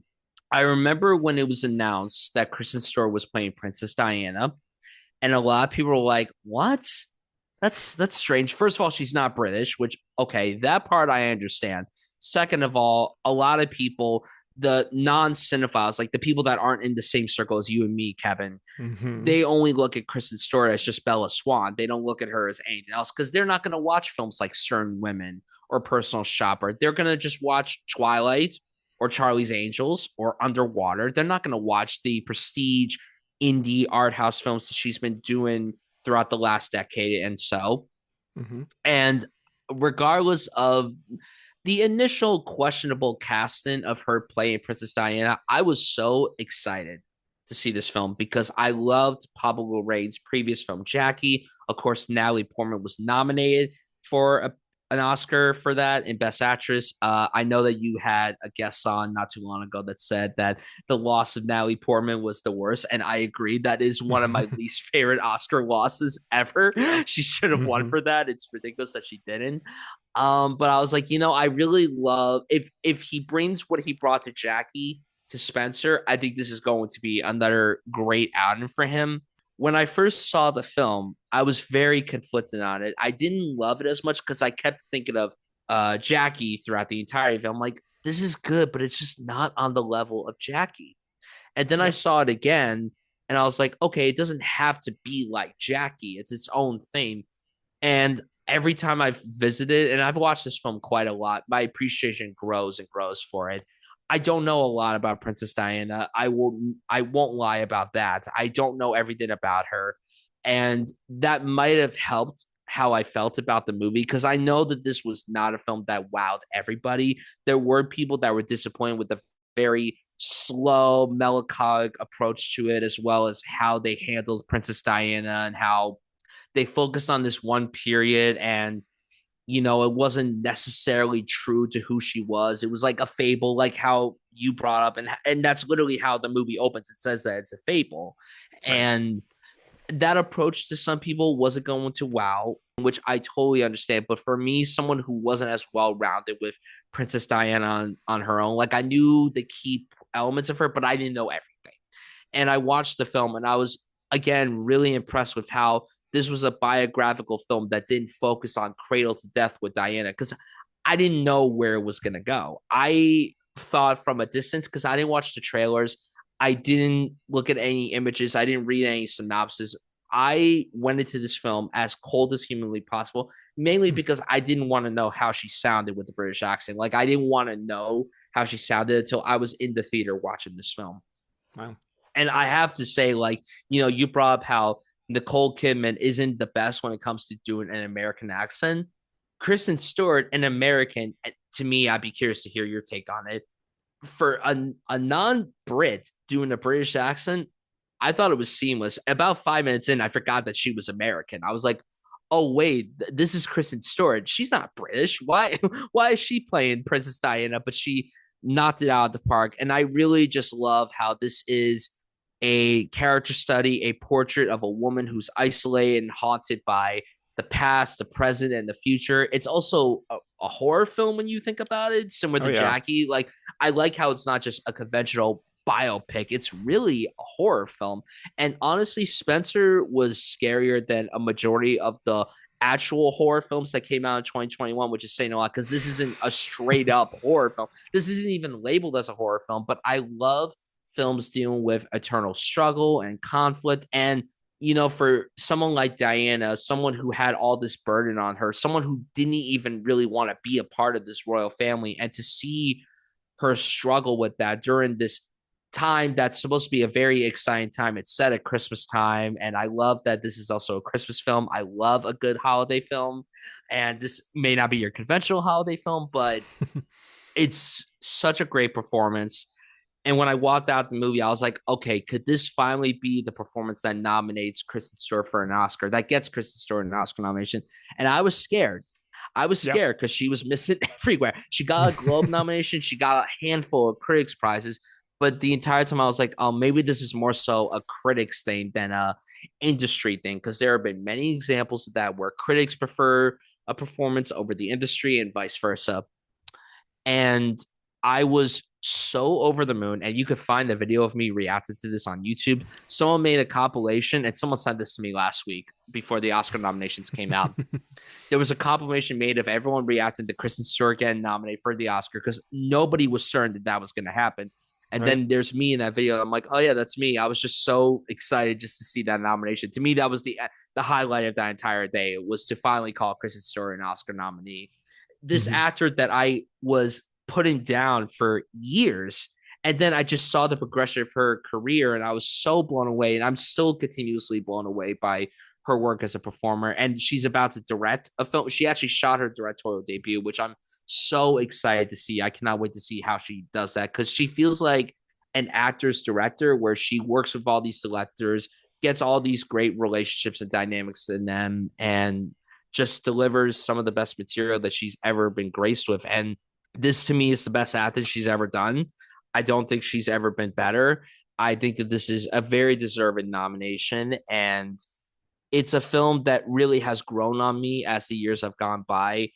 And I know that it's not a film that has won over everybody. I know there are people that really do not like Spencer, and they don't like the approach that Pablo Larraín brings to his sad women films. Like, there were people that didn't like Jackie. Maria was definitely a bit more divided than these two films combined. But overall, I love Spencer. I love this performance. And I think this nomination is fantastic, because it also was great for someone like me to be like, you people that put down Kristen Stewart, well, she just got nominated for an Oscar. Like, if you think that she can only play Bella Swan, just you watch. And then I would tell people to watch Spencer, and they're like, well, shit, you were right. She's a great actor. And I'm like, yeah, no, duh. So yeah, I'm very enthusiastic about this nomination. I love it so much. So how do you feel about this nomination? That was like a whole treatise about Kristen Stewart and her whole career. I love it. I'm so passionate about this. No, it's great. It's absolutely insane. Yeah. Well, I will say it also took me a little bit to really warm up to Kristen Stewart as an actress. I maybe didn't hate her necessarily, but I definitely think I fell prey to the common sort of criticism against her in those Twilight years of thinking that she was a little wooden as an actress, and the mannerisms being very repetitive and kind of irritating, I suppose. But then I think that double whammy of 2014 of like Still Alice and Clouds of Sils Maria really helped me to see her in a different light as an actress who, definitely has certain ticks, I would say, but with directors like Olivier Assayas or Pablo Larraín here, they can sort of use those to their advantage. And now it's at the point where if Kristen Stewart is in something, I'll more than likely go and see it, And I think her casting here is such a wild swing that feels like it's almost designed to provoke a response in the audience because, like, Diana is a universally beloved figure and literally British royalty. And to have a distinctly American actress playing her, and an actress who is very polarizing at that, it is a bold choice. But I don't think Pablo Larraín would have chosen her if he didn't think she was capable of bringing something to it that we haven't really seen before. And I think that is what she does. I think the body language of like the slightly tense shoulders and the sort of wandering eyes and the like those sort of downturned expressions, I think she gets all those mannerisms pretty much down pat, even though it does take a little bit of adjusting for me personally to not just see Kristen Stewart doing an affectation of Diana, at least in the beginning, more than becoming Diana, which is sort of the same slight tension I had at the beginning of Jackie with Natalie Portman. But I think having that previous experience with Jackie did kind of help me to understand what Pablo Larraín was going for in these sort of almost heightened worlds that he creates with these tragic women stories, and sort of recognizing that these are going to be slightly more stylized in a way and like operatic almost than your average biopic. And so I do think she kind of fits really well within that vision in that like slightly too affected tone, if you know what I mean. Yeah. No, absolutely. There's a fine line to cross with a performance like this, especially when you're playing a very prolific figure like Princess Diana, someone who went through a lot of tragedy through her life, and obviously her life ended in the most tragic of possible ways. I really was just impressed with how instead of losing every bit of herself in Diana, Kristen Stewart instead merges physical and psychological aspects of herself with those of her on-screen persona. And like I said, there's a fine line to cross between a princess and an actress. And that line merges at the point of celebrity when neither belongs to themselves, but instead as a commodity to the consumer. And Kristen Stewart, who went from being child star to an icon of fandom, and then losing and finding herself in between of doing Twilight and then all these other indie prestige dramas and going through a lot of controversy, not just as an actor, but in her personal life as well. There was a lot of drama that went on in the early 2010s while she was still making the Twilight films and everything, that she was unsure if she was able to find who she was as an actor and as a person. She was unsure if she was ever going to reclaim her own identity. And that's the same thing with Spencer, is that throughout the entirety of the movie, Diana is just so bogged down with all these restrictions and all these things that go down with being a part of the royal family. And the entire time you're watching the film, you do sympathize with her because you could see how lost she feels being in this world where she just doesn't want to be a part of it anymore, even though she obviously loves her children so much. And she probably is grateful for certain elements of being a part of this family, but in the long haul, she feels that she would be better off if she was no longer dealing with all of these things that go on with being in the royal family, like the different outfits that she has to wear, the weight thing when the movie begins and how they take the weight of everyone that's there. And it's like, oh my God, like all these things. It's just like, it's just hard to watch and everything. And it doesn't help too that, again, add into the intensity of this film, you have, aside from Kristen Stewart's performance, my favorite element of this film is the incredible score from Johnny Greenwood. That to me is like, behind Kristen Stewart, the MVP of this entire film. Yeah. Johnny Greenwood, and it blows my mind that he had 3 scores that came out in this year, and all 3 very different films. I mean, he did this, The Power of the Dog, and then he composed a tiny score for Licorice Pizza. And it's like Right. one film makes you feel good, two of them kind of make you feel sad. One of them is like utterly terrifying. The other is just this very sprawling drama. Hmm. I love how eclectic he is as a composer. It blows my mind that this guy came from Radiohead and is now scoring films like Spencer and The Power of the Dog, and then all of his collaborations with PTA.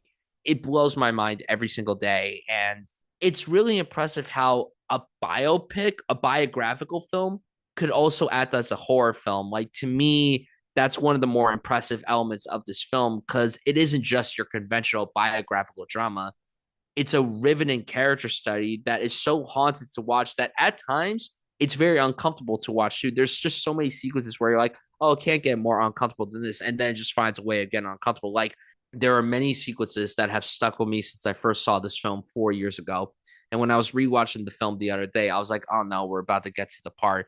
Like, after she eats the soup and then she's just walking around and that score sweeps and it's just like, Yeah. I don't know. I don't even know what to say. I know. Yeah. And you're seeing how she is just really struggling so much to just conform herself to being that perfect sort of doting princess that they want her to be.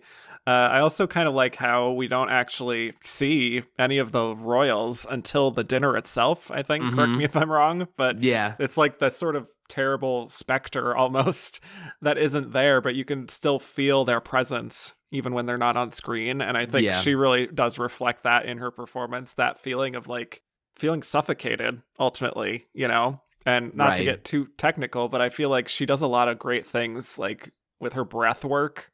Like she's kind of feels out of breath often, even when she's just Yeah. kind of standing still, you know? Mm-hmm. And she says these little like asides at certain points of being like, you know, talking with Sally Hawkins as, you know, her sort of chambermaid. And she's just like, see how they insisted on weighing me? Just a bit of fun.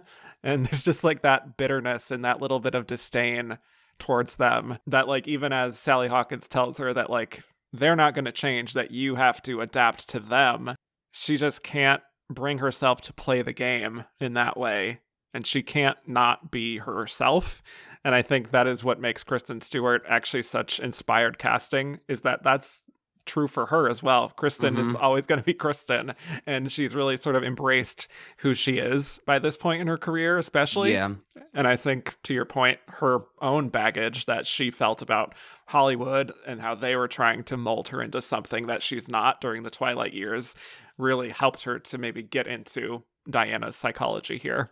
Yeah, those paparazzi sequences in particular are just so hard to stomach in. Like when they Oh, go to yeah. church and then they're leaving the Mm-hmm. church and then they're just taking these pictures and the camera work in here as well is just really incredible. Claire Mathin robbed of a cinematography nomination. She should have been Agreed. recognized here. Mm-hmm. The camera is very tight on Kristen Stewart's face.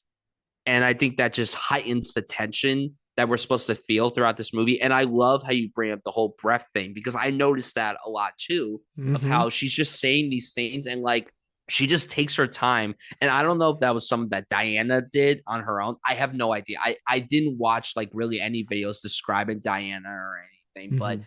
I was just really impressed with how Kristen Stewart approached this performance. And it really is incredible of how she brought elements of herself to this as well. Maybe that could be partially the reason why Pablo Larraín cast her as Diane I because think he so. was like, maybe there's some elements that of yourself that you see in this character and everything, especially with the whole paparazzi and the whole idea of fame and wanting to be isolated by yourself and not be on top of that and everything. It's a fascinating performance. And I think someone like Kristen Stewart playing Diana was really the thing that she needed for her career. Because even though she was at this stage where she was respected amongst the cinephiles and everything, there were still all these doubters who only watched like the big movies that come out because they only looked at her as Bella Swan. They looked at her as nothing else. And it's the same with Robert Pattinson, too. For years, people doubted Robert Pattinson that when he got cast as Batman, everyone's like, why the hell is he playing Batman? He's only Edward Cullen. It's like, Right. you people need to watch other movies. You can't just watch the Mm-hmm. same five movies over and over again. But like, I don't know. I found it to be just it's a brilliant cast. And I understand where some people were coming from of how like maybe someone else should have played this role and not Kristen Stewart, even though they weren't putting down the performance that Kristen Stewart gave, but they also felt like this film came off a bit tasteless. It's like we should let Diana rest. Like we shouldn't be Right. making these films about her, trying to interpret it who she was, even if this wasn't who she was, or even if this was how she acted and everything. But I don't know. It's a tricky balance for me. I think Pablo Larraín and Stephen Knight, who wrote the script, I think they found a way of just like paying a loving amount of respect to Diana, but also showing and something that we already knew was that she was a flawed human being and she had a lot of demons. And I liked that side of it. I guess as someone who also has been struggling with demons of their own, it is fascinating to see how they're handled on screen. And those sequences where we see her visioning, like going to the house and like falling down the stairs or cutting herself and everything, or eating the soup with the peas in it and everything. It's just like you'd never know. Like you never know. And I like that a lot. Like the whole like nightmarish vibes of this film too was again something that I wasn't expecting. And again, I know that that doesn't work for everyone, and I understand why. But for me, I was really compelled from start to finish when it came to that element of the film. Yeah. Well, I will say, I think there are times when the script becomes a little, maybe a little too literal sometimes. Like there's a scene where she goes to eat cake in secret at one point, and like Timothy Spall spots her, and she in that scene she's kind of talking about being under the microscope from the paparazzi and from so many people, and she says something to the effect of like feeling like they're pulling my wings and my legs off one by one, which obviously I don't doubt that she feels. It's just for me, when it sort of becomes literalized in that way, it feels a little bit redundant since we're already kind of getting that idea from her performance anyway. Plus, there's a scene later on, like you said, where she's like posing for the cameras. So I just think in terms of the script itself, it does sort of become a little tell, don't show at times. Not her fault in any way. And in fact, she does actually sell the sort of fatalistic feeling quite well of being like this sort of trapped butterfly almost. But yeah, I think the script is not necessarily my favorite part of this. The direction is incredible and the mood is just so haunting, I find. But Right. you know, script wise, it's not my favorite, at least compared to Jackie, you know. Well, yeah, Jackie is like a whole other level. I think Jackie is the best of these three films that have been made and everything. I agree. Jackie handled it all much better, and this was not. I mean, even though I love the film and everything, it wasn't as better handled as Jackie was. But I could see the problems that people have with the screenplay and how it handles and balances everything out and everything. But there's just so many sequences that just really stick out to me of just like you said, with her running out of breath when she's talking, even though it's like, are you actually tired or are you just like, just going through a lot and everything? And then I agree, the directing is superior compared to the writing. The writing is probably my least favorite element of the film too, but it doesn't. I'm curious your thoughts on the Anne Boleyn stuff too, because some people felt a certain way about that. I didn't mind the Anne Boleyn thing. I thought it was a unique element of the story, but it probably, like, if she just brought up Anne Boleyn, but like we didn't see the ghost of her, I don't think it would have changed anything. I think the film would have been the same way. But I guess to further add on to the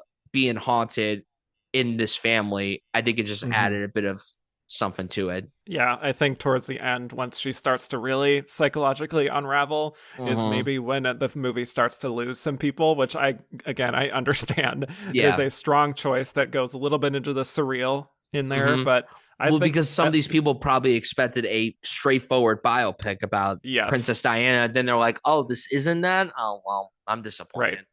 I do remember seeing it in a movie theater full of seniors. And I don't know if they really knew what they were getting into. I'll just say that. Senior citizens always provide some of the most interesting reactions. I remember when I saw Phantom Thread at this art house theater here in New Jersey. Someone was like, did you like that? And I'm like, yeah, I really like that. She's like, I thought that was boring. And I'm like, well, you're lost. Right. Like, I don't know where we go from there. Yeah, but I think it's a strong choice. I like the ambition of it, especially because it really is putting you in her headspace of feeling like she is just on such a different wavelength from everyone else and just lost within her own memories, even, and how she's sort of lost that childhood innocence and that Mhm. kind of desire for a happier life. Yeah, And that moment at the top of the stairs when she thinks of maybe, hurling herself down there and she stops Mhm. herself, that is very effective for me because, Yeah, this is really someone in the midst of a full mental breakdown. And she's thinking in that moment about the relief of what this one little action could do for her. But then she is kind of reminded from Anne Boleyn that she can still go out and live her life, that it's not impossible for her to do that. So she takes that opportunity. And I think you need someone who is also such a. I find that Kristen Stewart is a very like introverted, internalized type of actress. And yeah, that is where moments like that really are able to shine and showing the depression and the anxiety of Princess Diana, you know? exactly. I just think it was a perfect parent. Like it was a perfect casting on that because Princess Diana seemed to be very introverted as well. And Kristen Stewart, even though I've seen many interviews where she does love to talk and everything, and I went to a Q&A for this film when they were doing all the FYC screens and everything for this film, and just her talking about how it took her a while to really get into the mind space and the headspace of playing Princess Diana. She was just so infatuated with playing this character and bringing her to life, but also being respectful to who Diana was to us, people who looked at her and everything, but also show that there was a lot of humanity to her as well. Is that some of these films, and they have made many films focusing on Princess Diana. I mean, let's not forget that. And shows. Yeah, The exactly. Crown. The Crown The was out at the same time. Yeah. the Crown and like that Naomi Watts Diana movie still keeps me up at night. I'm like, wow, what were we doing here? This was just Yeah. not it. This was not it. But Mm-hmm. even though she looked like Diana, but the film that she was in was just not it. This was just Yes. far and away much better. And yeah, I like the whole element of like how she disappears into it, and the surreal element of it kind of rubbed me into a bit of a. I was a little angry with that. I was like, oh, this Mm-hmm. is what we're doing? Okay, whatever. But Mm-hmm. then when I revisited the movie not too long after my first watch, I was really into it because again, it was something very different. And I just love the score that was sweeping underneath it, the costumes. The costumes here are incredible as well. Like on a Yeah. technical level, this film should have been nominated in a bunch of below the line categories. Yeah. I don't know why it wasn't. It's really disappointing that it couldn't get at least one other nomination outside of Kristen Stewart. I mean, the fact that she even got nominated is just a Right. win on its own because Yeah. she almost didn't make it in. But Mm-hmm. why do you think that she missed out on so many precursors? I really think it was just the movie itself was not what people were wanting from a Princess Diana movie, quite Right, frankly. I think it right. just rubbed people the wrong way. I think people still had their baggage with Kristen from a decade ago by that point. Mm-hmm. And I think it just, I don't know. I think it's intentionally put people off a little bit. And, Yeah. but I think that's what makes it so good as a film is that it's not holding your hand and it's not, trying to just make this kind of like, I mean, we're just talked about being the Ricardos. It's very far from that kind of a movie, you Yeah, know? like being the Ricardos was very much a Wikipedia entry into a film, but this was not. This was its No. own thing and it's added its own spin. And like you said, it doesn't hold the audience hand. But of course, some audience members are like, well, I like when they hold my hand and explain everything. Right. Why? Don't you love to interpret things on your own time and like find a way to understand it yourself without them being like, so this is what this means and that is what that means. I like Hmm. that this movie doesn't do that. I appreciate that it like doesn't tell us anything. But something I would love to get your perspective on, and I'm sure you were about to ask about this. The ending, the way that this film wraps up and everything. Mm. Like the ending, I remember when the movie came out and I was reading reactions from some people were like, oh, that's how it ends. With her taking her children and then saying all I need is a miracle and then going to KFC and then her just Yes. overlooking the bridge and the London bridges and everything. I don't know. I think it's a great ending of I showcasing love that it. she feels It made me free. cry, honestly. It Like, made me cry too. I was And just like, oh, you know what? I don't I don't like KFC. I'm not a big fast food guy, but I was like, Wow. wow, I'm literally crying to someone getting KFC. Who would have thought? Thanks, Papa Lorraine. Well, it's you just want that desperately want her to just be able to do her own thing and live Hmm. her life with her Yep. kids. And you've Hmm. seen throughout the movie how those moments with her kids are so whenever she's able to really relax. Yeah. And she just has such a beautiful kind of chemistry with those two boys Yeah. that yeah, it just feels thematically right that it ends in that moment where it's just her and her kids and they're just allowed to be free and not cloistered within this like haunted house Yeah. basically that she's been in. You know, Exactly. it's like she's literally has escaped the haunted house at the end of the Hmm. horror movie and now she gets to live her life and be free. Yeah, and she just feels so comfortable with the fact that she's not wearing these very tight dresses. She's wearing these clothes Yeah, that give she's her got her hat. space. She's got her Yeah. hat. It's just, Mm-hmm. oh, it's so good. And I didn't even think that the movie was going to end that way. I thought we were going to like jump ahead in time and Ugh. then see what happened. And that would have Yeah. really ruined the movie for me if they ended it Mm-hmm. that way. And I'm glad they didn't. And also, there was like Right. no title cards like showing what happened because we don't need to know what happens. Like, we don't, Yeah. we already know what happens. Like, we don't need to know anything about that. So Exactly. I really admired the fact that this film only focused on a weekend period instead of focusing life to grave. Like, I do wish that more biopics would do that because it's just like Yeah. we don't need to know the entire life story. And there are plenty of great biopics out there. There's a lot of great biopics out there.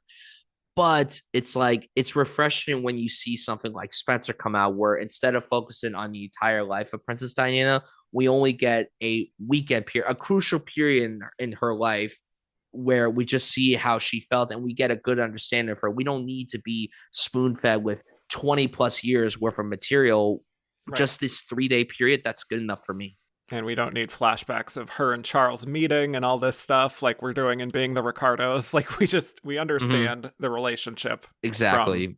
what is on screen, you know. So Exactly. anyway, yeah, a good nomination. Glad she got in by the skin of her teeth. Yeah, thank God. um, Honestly, like if she hadn't gotten nominated, I would have been really, really sad. I just think it's yeah, one of the coolest nominations. And just to say Oscar nominee Kristen Stewart is also just so exciting right. too. Because I look, when I first saw Twilight almost 20 years ago, I'm like, this girl's never gonna get nominated for an Oscar.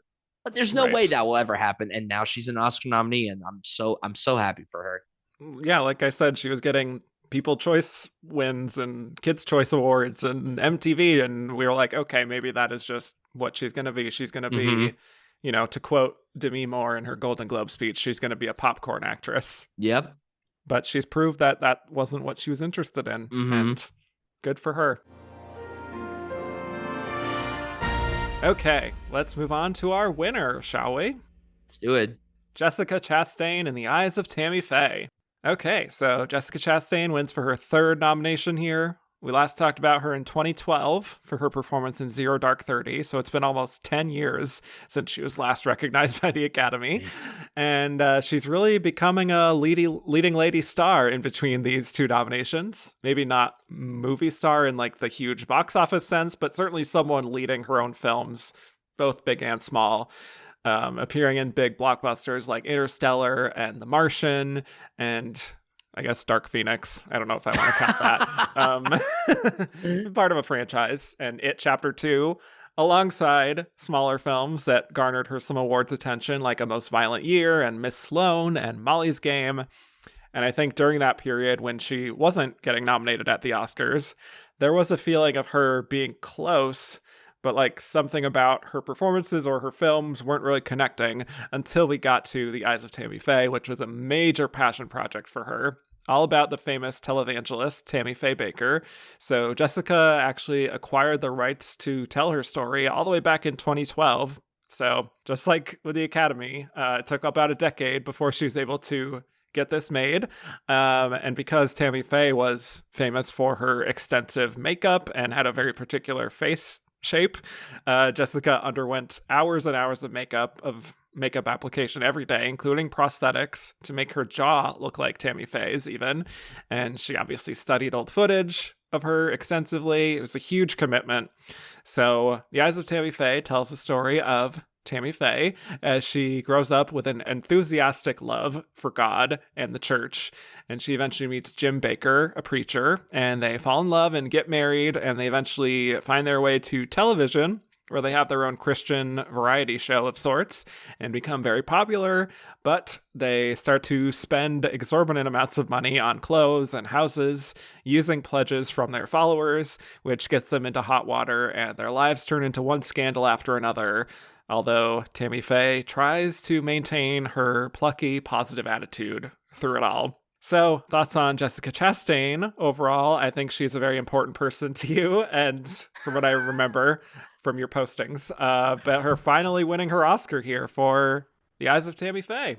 Yeah, one of my big personalities is that Jessica Chastain is like the love of my life. I love Jessica Chastain as a person. I want to talk about her as a person before I talk about her as an actor.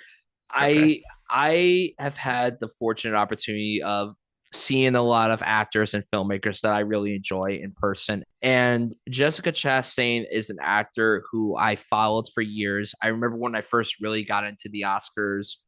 I think it was like the 2011 Oscars. So it was the same year that she got nominated for The Help. That was like the first year where I really started taking the Oscars seriously. I immediately became a fan of her, and I'm like, wow, I will watch anything with Jessica Chastain. And I always watched interviews with her, and I was like, she seems like the most humble, down to earth person ever. And then I had the luxury of going to an event in New York that she was partaking in for Scenes of a Marriage. It was her and Oscar Isaac, two of my favorite people ever. So naturally, being in the same room as the two of them, that was a lot for me to handle. And then after the event, Jessica was signing autographs, taking pictures, taking her time with literally everyone. And I'm talking, there was like 300 people outside. She like took her time with everyone. Meanwhile, Oscar Isaac was already gone. He was doing his own thing, which I totally understood. It's like, you don't want to be overwhelmed with all these crazy fans and everything. So go about and do your own thing. But the fact that she stayed and talked to everyone was crazy. And then I met her and I'm just like, well, now I don't know how to recover from this. Wow. And then I had the luxury of seeing her on stage in a play that she was nominated for a Tony for, at Doll's House. And like, this was a fast forward a full year later, not to go off tangent and everything, but like this, I have to talk about this. Of course. I saw this play and somehow she remembered who I was a full year later. And keep in mind, when I went to go see this play, I had to wear a mask outside per the driver or whoever was in charge of everything. They're like, you gotta wear a mask. And I'm like, okay, whatever. And the fact that she like recognized me just from my eyes says a lot. I was like, what the fuck? That's like, wild. This is insane. She was like, you were at Scenes of a Marriage last year, right? And I was like, I was, yeah. It was just, it blew my mind. It blew my mind. She's so sweet. She's the kindest person that I ever met in terms of celebrity. She's so sweet, so kind, and so endearing. I love how she loves talking with her fans and loves getting to know them and like giving them a nice morale boost and everything. It's really incredible. Now, as an actor, she's a very talented actor. I will admit that I've never watched anything with her to where I was like, wow, she was bad, except for Dark Phoenix. Genuinely, that was a really terrible performance. But that's not her fault. She did her best with what she was given. But I have to say that I don't really love any of her movies except for Zero Dark 30. Like, that's really the only one from her that I love. I think she's a very talented actor.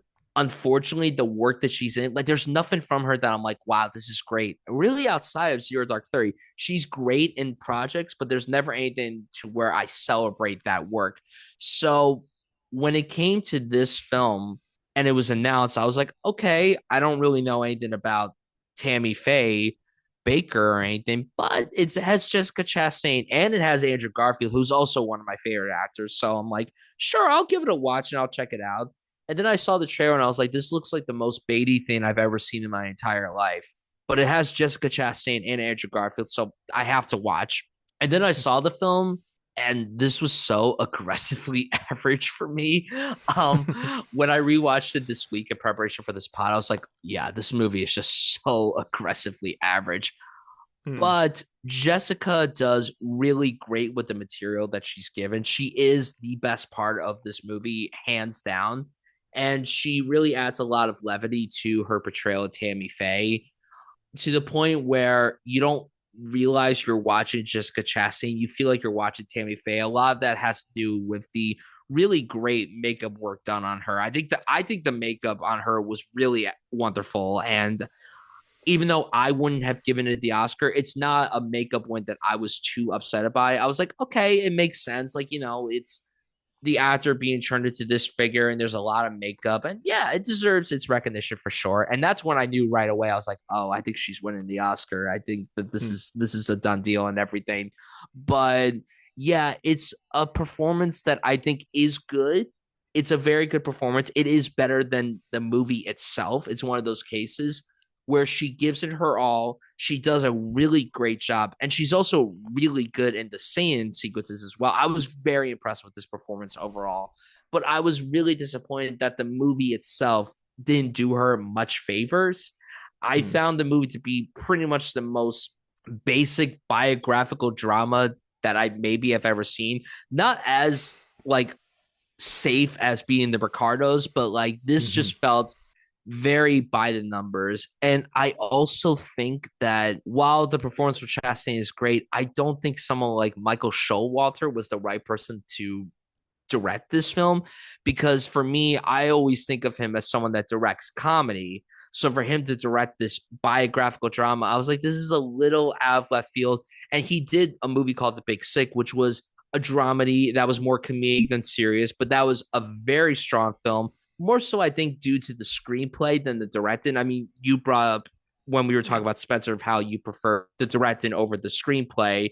The Big Sick is kind of the opposite for me, where I think the screenplay excels more than the direction itself. Not that the direction was bad, but yeah, I don't know. This film to me felt very safe, very by the numbers, and I wasn't compelled really at all throughout it. But what kept me interested in it throughout the entirety was Chastain's performance.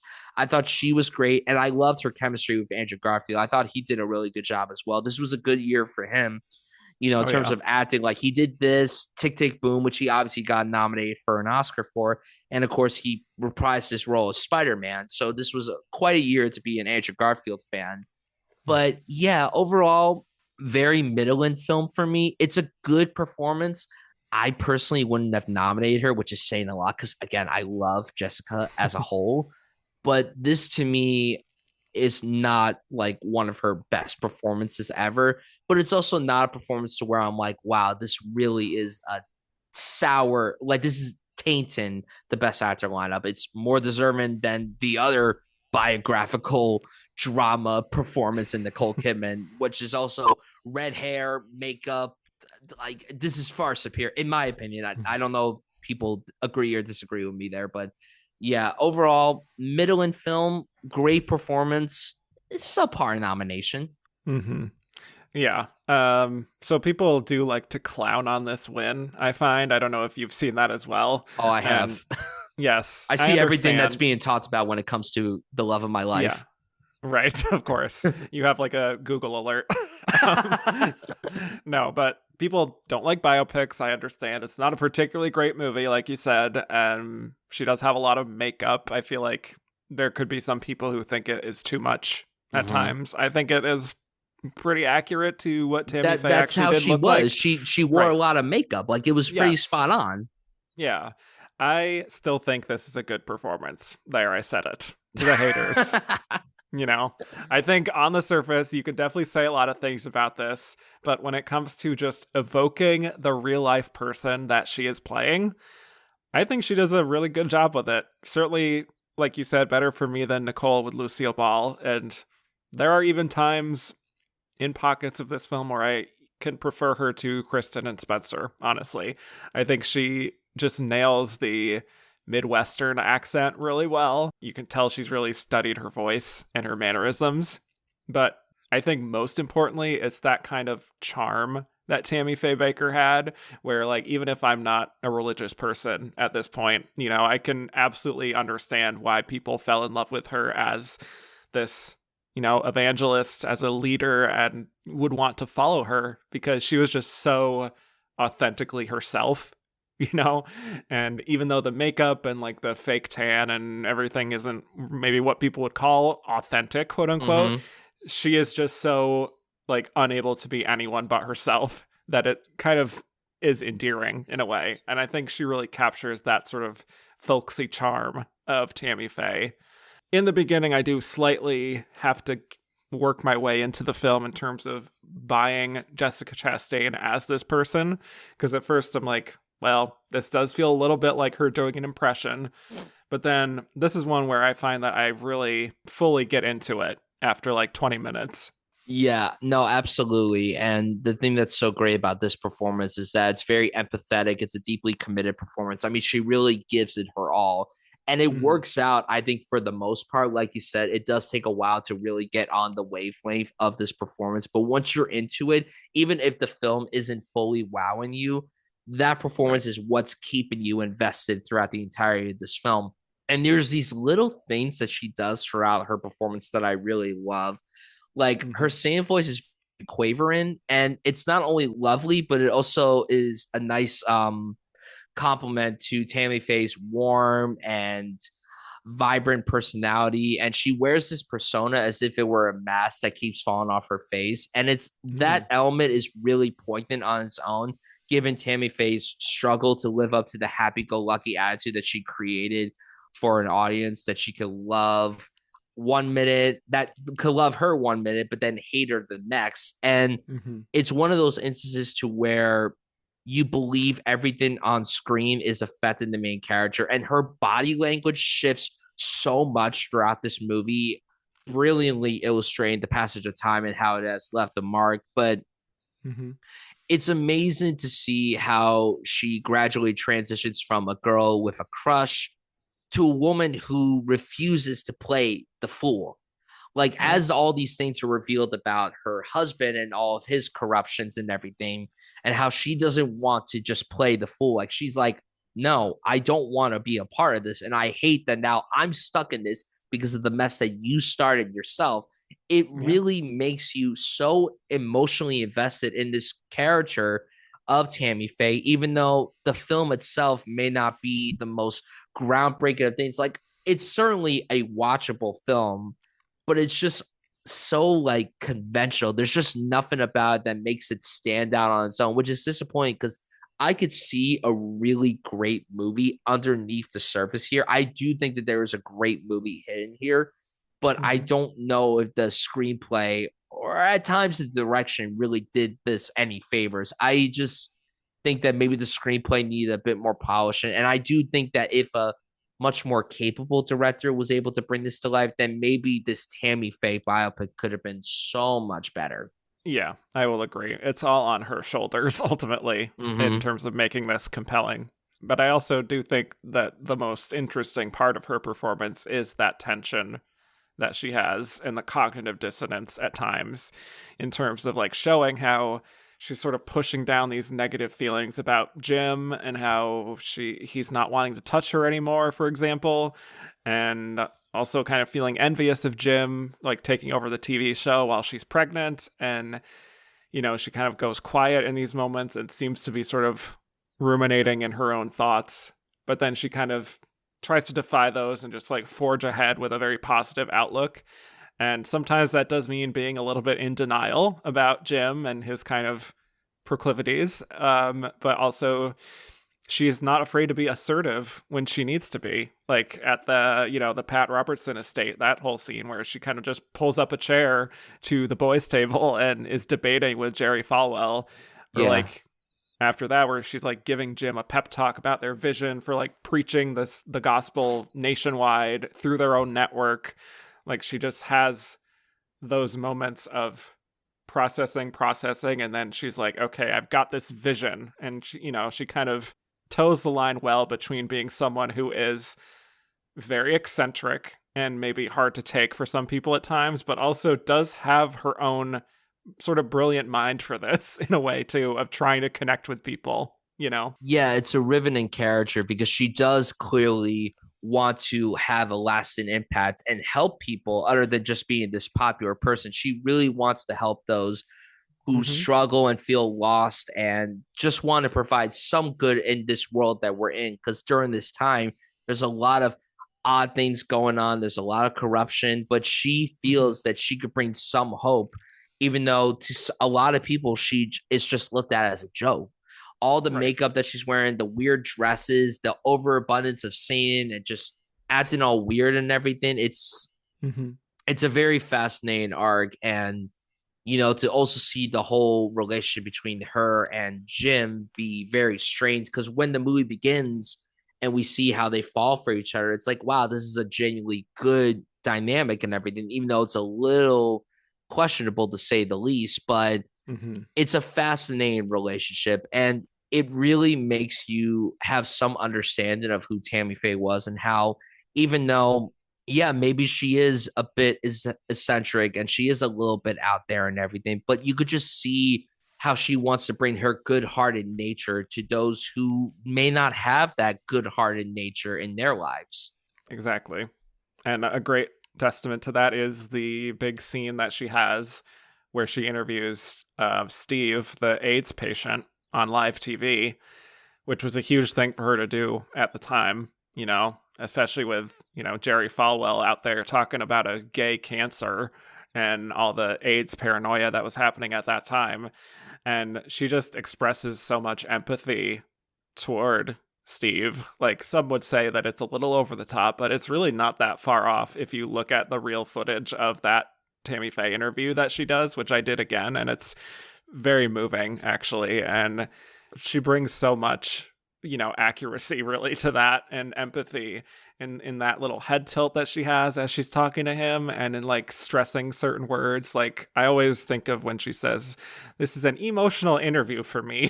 I Emotional just, interview for me. Yep, yep. yeah, I just think she nails it, because you can feel the purity in her of just like wanting to, like, she knows that her husband's not going to approve of this. She knows that Jerry Falwell certainly doesn't approve of this, Mm-hmm. and she's just gonna forge ahead anyway, because that she just wants to, preach the good news and reach out and just not be judgmental ultimately. Right. And I feel that from her. Exactly. It's just, oh my God, it's a very lovely performance. And, like when I was watching clips of the real Tammy Faye after I saw this movie, I mean, she like Mm-hmm. really nailed her mannerisms down to the Yeah. bone. Like she disappeared into the role. I mean, obviously, a lot of it has to do with the makeup. And there were Yeah. times where I'm like, oh yeah, that is Jessica Chastain. But most of the time, I'm like, no, that's Tammy Faye Baker. And Hmm.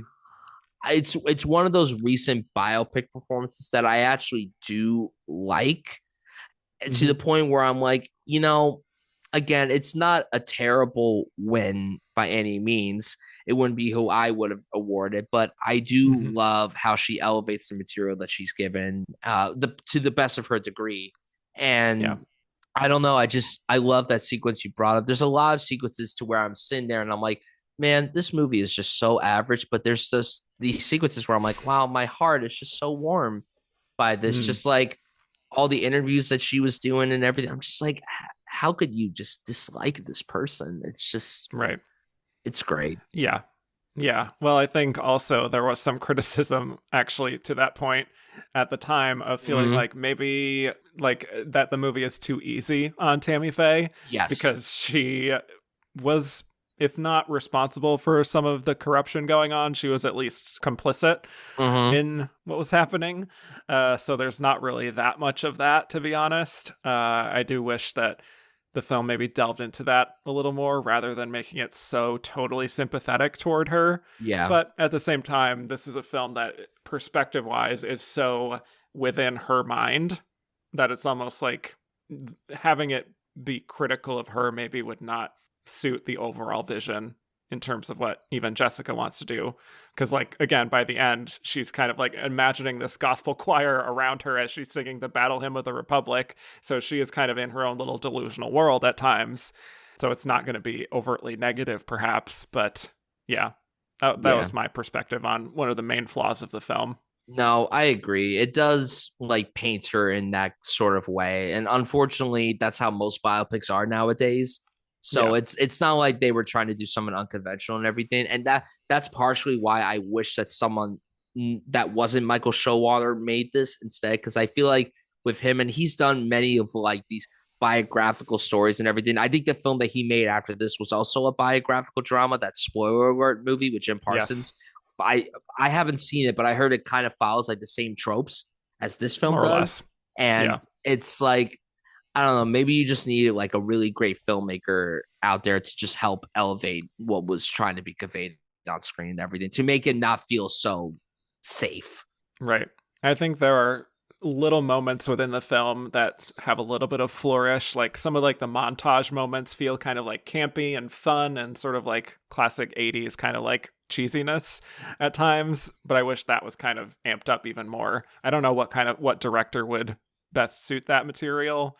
I don't know why I'm thinking of John Waters, but that would be a totally different Oh, experience. 100%.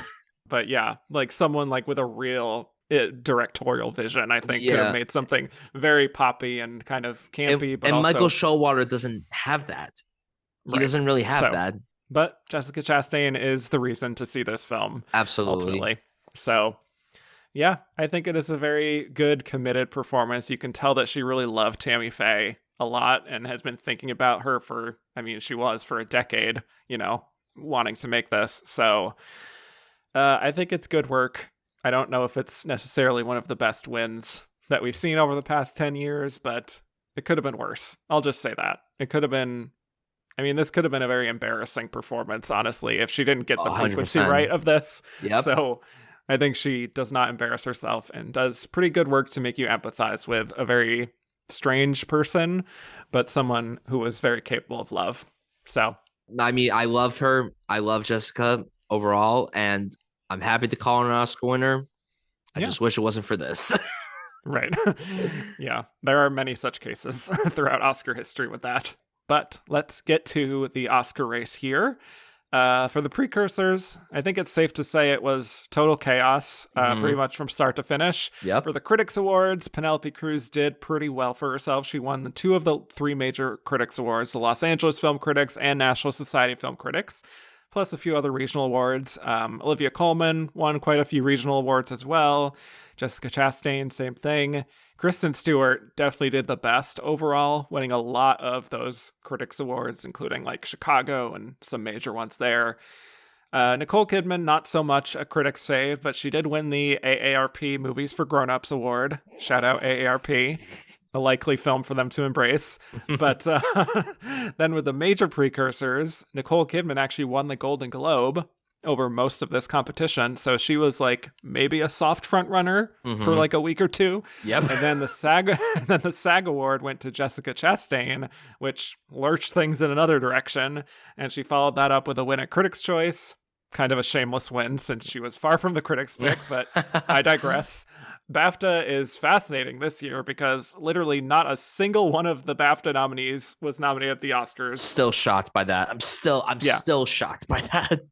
I know. And the award went to Joanna Scanlon for After Love, who I think may not even have been eligible for an Oscar. So really wild stuff going on there. But of the nominees, Jessica, Olivia, and Nicole were the most consistent with nominations before the Oscars. So they were more or less locked, as much as you can say that with this season. But with Kristen Stewart, she really stumbled when it came to industry awards. Didn't get in at SAG or BAFTA, but the Oscars did save her ultimately. And then Penelope Cruz just went ahead and skipped all the precursors, not even nominated at Critics' Choice or Golden Globe or anywhere. And she leapfrogged over a lot of people to get that Oscar slot. So all that being said, why do we think Jessica Chastain was our winner from this lineup? Truthfully, I think it was just a very odd year. Again, Yeah. similar to 2020, where this year we were coming off the pandemic. We were slowly making our way back to the movie theater and going back to somewhat of a normalcy and everything. But I think that it was partially because the Academy loves performances like this. They love biographical performances. A lot of Best Actress winners of recent memory have been biographical performances. So this checked off all the boxes. And also Jessica Chastain is such a likable presence in this space. So I think it was partially a bit of a career Oscar, even though she was only 44 when she won this and she had only been nominated two other times prior. So it wasn't a case of where she was overdue, where it was like she had been active for 30 years and she never got her flowers. She was relatively new. She hopped onto the scene in like the late 2000s. So she hadn't really been that popular for that long compared to other actors who still haven't even won Oscars. But I just think it was a mix of so many different things. It was the conventional performance to win an Oscar. It was a bit of a career win for her. And also, it's like, I mean, I think that Penelope Cruz didn't have a shot of winning. I didn't think Kristen Stewart really had a shot of winning. I really do think that, like, the other three, I think it was going to be one of them. And I guess Chastain was the one that really had the best shot because her film, it kind of helped that she got that the film got that makeup nomination, because makeup and a lead acting award always coalesce. I mean, think about how the following year Brendan Fraser won the Oscar and The Whale won makeup, but then the following year Poor Things won makeup and Emma Stone won, even though obviously Emma Stone wasn't even the one that was covered in the makeup. So, which is interesting, but yeah, she did have the hairstyling, I suppose. She did have the hairstyle, and not that to is digress, true. But that's true. but yeah, I just think it was a mix of a bunch of different things that led Jessica Chastain to winning the top prize. Yeah, I mean, this was, again, so wild to follow at the time. I remember feeling like early on that Jessica was going to be like a filler nominee, like earlier in the season, especially when Tammy Faye kind of bombed at the box office and the film wasn't very well reviewed either. Right. So it just felt like, would she get the momentum to win? Maybe not. But I think with hindsight now, like 3 years after this win, it makes all the sense in the world that she won for this. She is transforming. She is doing a voice. She is playing a real person that a lot of older Academy members probably knew. She has been a hardworking actress in the business, worked with a lot of people. I think one of the keys here, though, is she's playing a very sympathetic character compared to the others here. So it made it easy to like, especially compared to Olivia or Penelope, whose characters have flaws and make certain choices that people might not agree with. And Tammy Faye obviously made some choices too, but I think the film and her performance just makes it easier to swallow, I guess.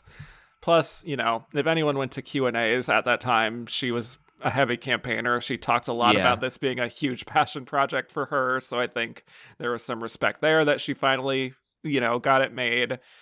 I think it's just a huge showcase, ultimately, that is incredibly actor friendly. Yeah.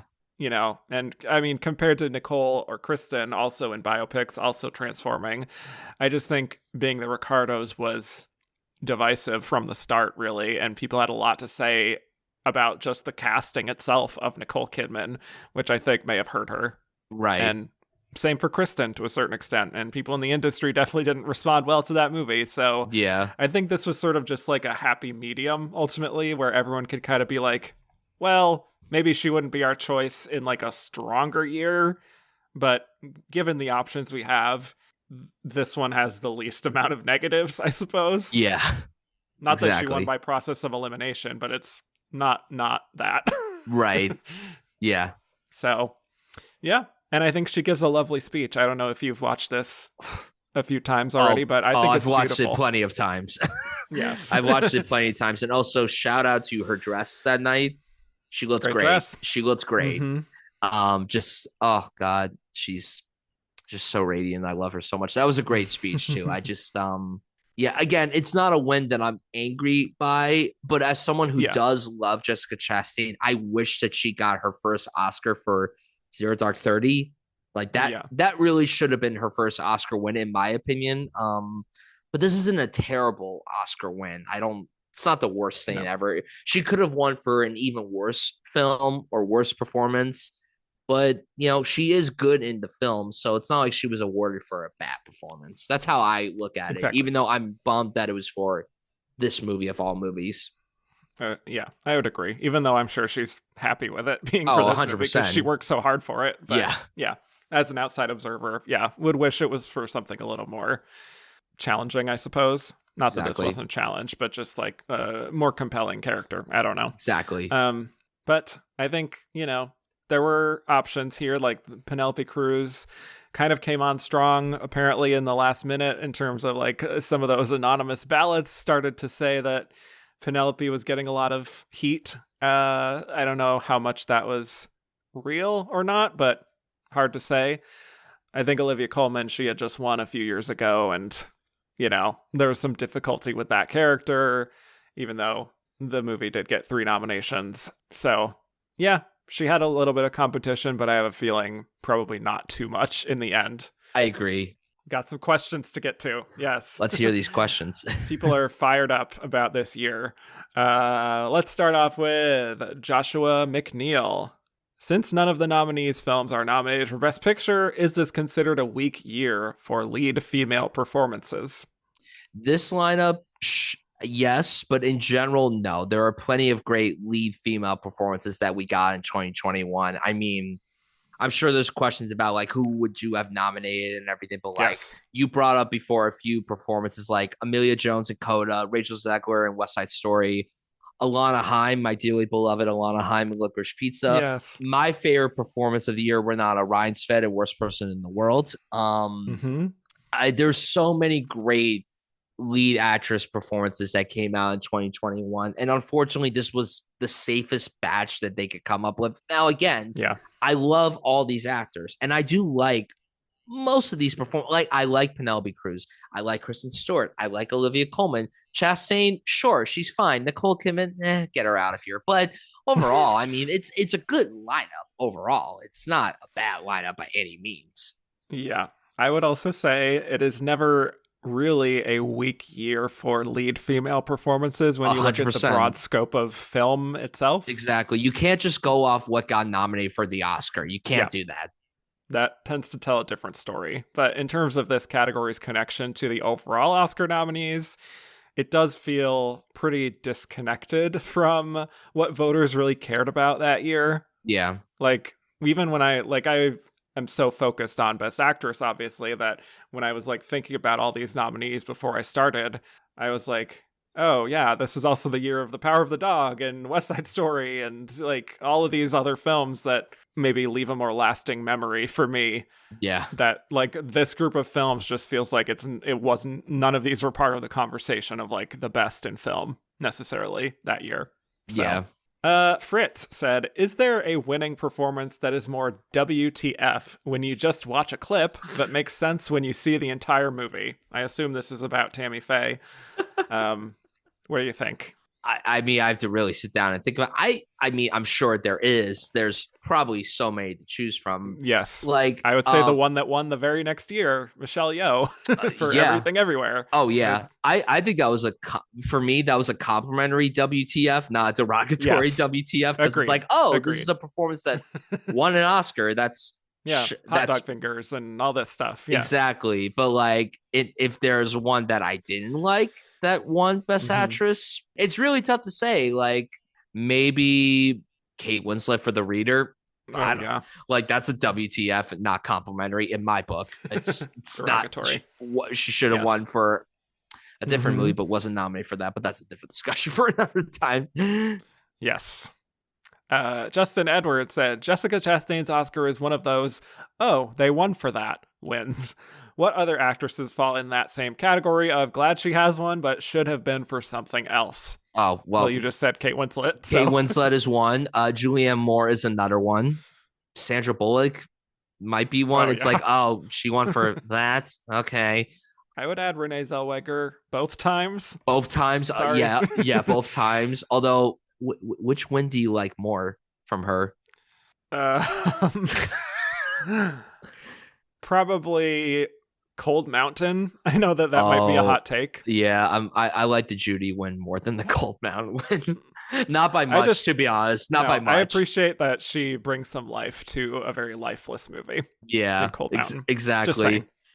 I would also add in Jessica Lange from Blue Sky, which is definitely not one of her best performances. I haven't seen that one, so I can't comment on that one. She's making a lot of choices there. Interesting. Interesting. So anyway, Kevin McQueen, rank the Best Actress / Best Makeup Oscar-winning pairs from Driving Miss Daisy, La Vie en Rose, The Iron Lady, The Eyes of Tammy Faye, and Poor Things. Okay. I would have Poor Things at 1. La Vie en Rose at 2. Tammy Faye at 3, Daisy at 4, and Iron Lady at 5. I put Iron Lady at 5 because I haven't seen Iron Lady. You don't need to. That's what I've heard. Yes. I would switch the top 2. Personally, I would put Marianne first because that's just an all-timer for me. Yeah. But the other ones I agree with, that entire ranking. Totally. So, yep. Jeffrey Kerr, this is such a random question. One of Jessica Chastain's co-stars in The Eyes of Tammy Faye is Cherry Jones. They both starred as Catherine Sloper in The Heiress on Broadway. Which of Chastain's other roles would you recast Jones with?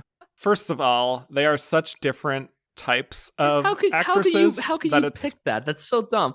Would I have liked to have seen Cherry Jones do Jessica Chastain in Dark Phoenix? Sure, why not? Oh, yes. Why not? Sure. I don't know. Something like Miss Sloane. Miss Sloane, okay. Oh, sure, yeah. Sure. Yeah, absolutely. Throw in Crimson Peak. I don't know. I don't know. Or The Good Nurse. Good Nurse, yeah. Yeah. All right.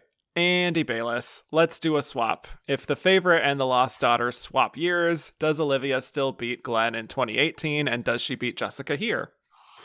I don't think so. I don't think so either. And I do think Olivia would beat Jessica if it was The Favorite this year, but not The Lost Daughter. The Lost Daughter, I just don't see winning an Oscar, unfortunately, for her. Too complicated of a Sorry, character. Andy. Christoph, if Glenn Close had won for The Wife, does Olivia Colman take this one? Similarly, goes to Glenn and Miss Jackson. If you nasty said, envision a world where yours and many's fave, Glennie, wins her Oscar for The Wife. Does this pave the way for an Olivia Colman coronation sweep, or do you see a world where she picks up the win the year prior for The Father and nothing changes here, or was Jessica always endgame for this? Wow. Wow, it's quite Very a handful. A lot of moving parts there. I think Jessica was always endgame for this. I think this was just how it was always going to go down. Yeah. I could see Olivia winning for The Father a lot more than I could see her winning for this. Yeah, I agree. I feel like, especially considering that her co-star also won the Oscar for that, I could see them awarding that. And that also won screenplay. So that wasn't, it had more than one win that night. Yeah. What a dump said, if Colman hadn't won for The Favorite and later for The Father, would she have won here? No. I think no. I think she would have been a 3-time nominee. And, that happens all the time. Like, Carey Mulligan didn't magically win for Maestro on her 3rd nomination. So sometimes it just doesn't line up. Exactly. Braden, with the exception of Olivia Colman, 4 out of 5 nominees have sung on film. Cruz in 9, Chastain and Tammy, Kidman in Moulin Rouge, and Stewart in The Runaways. What stage role adaptation or real-life music figure would you like to see Olivia Colman play on film? Oh man, that's a really tough one. I hate whenever people ask me who would you like, what celebrity would you cast as another celebrity? That's a question I always hate answering. So unfortunately, I can't really think of anyone on top of my head of who Olivia Colman would play, but she's Olivia Colman and she could really do anything that she wants. So if they cast her as someone that I didn't expect her to play, it's fine by me. Yes. In terms of a stage role adaptation, I couldn't really think of anyone like real life, but like stage role, how about this? Mrs. Lovett in Sweeney Todd. Okay, I would be totally behind that, but who would play her Sweeney Todd though? I don't know. I'd have to think about that. Benedict Cumberbatch. I don't know. Right. Wow, we're on the same page. Look at that. Yeah, this should happen now. If they ever made another one, Olivia Colman and Benedict Cumberbatch. Let's go. It wouldn't surprise me if they make another one down the road. Captain Jimmy D. The Lost Daughter marks the 3rd time 2 actresses have received Oscar noms for portraying the same role in the same film. In your opinion, which duo is the most believable in playing the same character? Kate Winslet and Gloria Stewart in Titanic, Judi Dench and Kate Winslet in Iris, Olivia Colman and Jessie Buckley in The Lost Daughter. I have not seen Iris, so I can't comment on that. But in terms of Titanic versus this, I think this was a bit more convincing for me than Kate Winslet and Gloria Stewart. And I like Titanic more as a film than The Lost Daughter, but I think that this was much better in that regard. I completely agree. Again, there are times when it's almost uncanny what Jessie Buckley is doing compared to Olivia. Absolutely. Christoph, Penelope Cruz in Parallel Mothers has absolute peak acting while sitting in front of a computer screen. Has anyone ever been more compelling at this than her? Kate Blanchett and Tar. I don't know. Oh, that's a good call. Yeah, I forgot about that. Yeah. I was going to say I can't think of another example, but that's a great one. I mean, I constantly go on Twitter and there's never a day where I don't see that clip of Anne Hathaway screaming at the laptop and the idea of you. Like I see that clip every single day. So true. So true. Because there's always so much to react to. Exactly. You know? Patrick Stokes, why is Penelope Cruz the only Almodovar actress to get Oscar nominations? And which of his other muses do you think should or could have gotten a nom over the years? That is kind of disappointed that no one else got nominated. I mean, if you really think about it, Tilda Swinton was kind of not too far off from getting nominated for The Room Next Door. Got a Golden Globe nomination, so she was in contention. I just think with Penelope, she is such a huge crossover star. You know, it's the same reason that Antonio Banderas is the only other actor of any gender to be nominated from an Almodovar film. Right. So in terms of other muses of his, like, I guess, you know, again, the lead of All About My Mother, which is Cecilia Roth, or Carmen Mora for Women on the Verge of a Nervous Breakdown, but neither of them are really even close. So, yeah. Right. Dan B said, if Penelope had not won for Vicky Cristina Barcelona, would her chances this year increase for her to win? It would have probably been increased slightly, but I still think that Chastain was always going to walk away with this. So I think it would have increased her chances, definitely, but I don't think it would have like fully increased them to the point where she would have won the Oscar. I agree. It would have increased. It would have been more of a competition, but it's just hard to say that because like we were just coming off of 2 consecutive women who won Best Actress who had previously won before. Mm-hmm.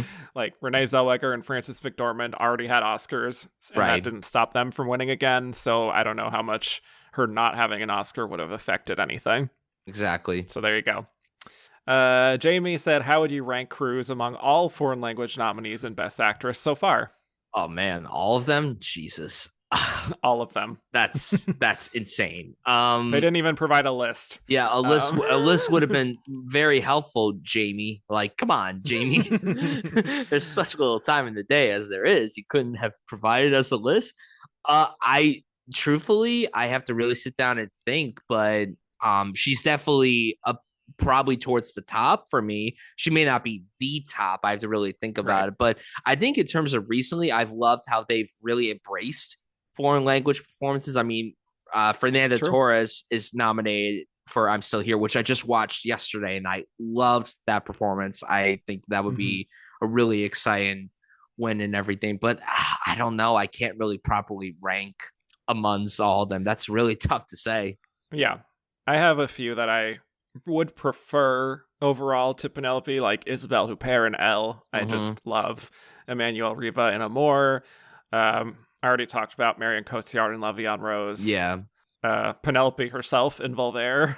Fernanda Montenegro in Central Station, certainly. Ingrid Bergman in Autumn Sonata. There's a lot of great stuff there that I might prefer to this, but this is still within the top tier, I think, of foreign language in this category.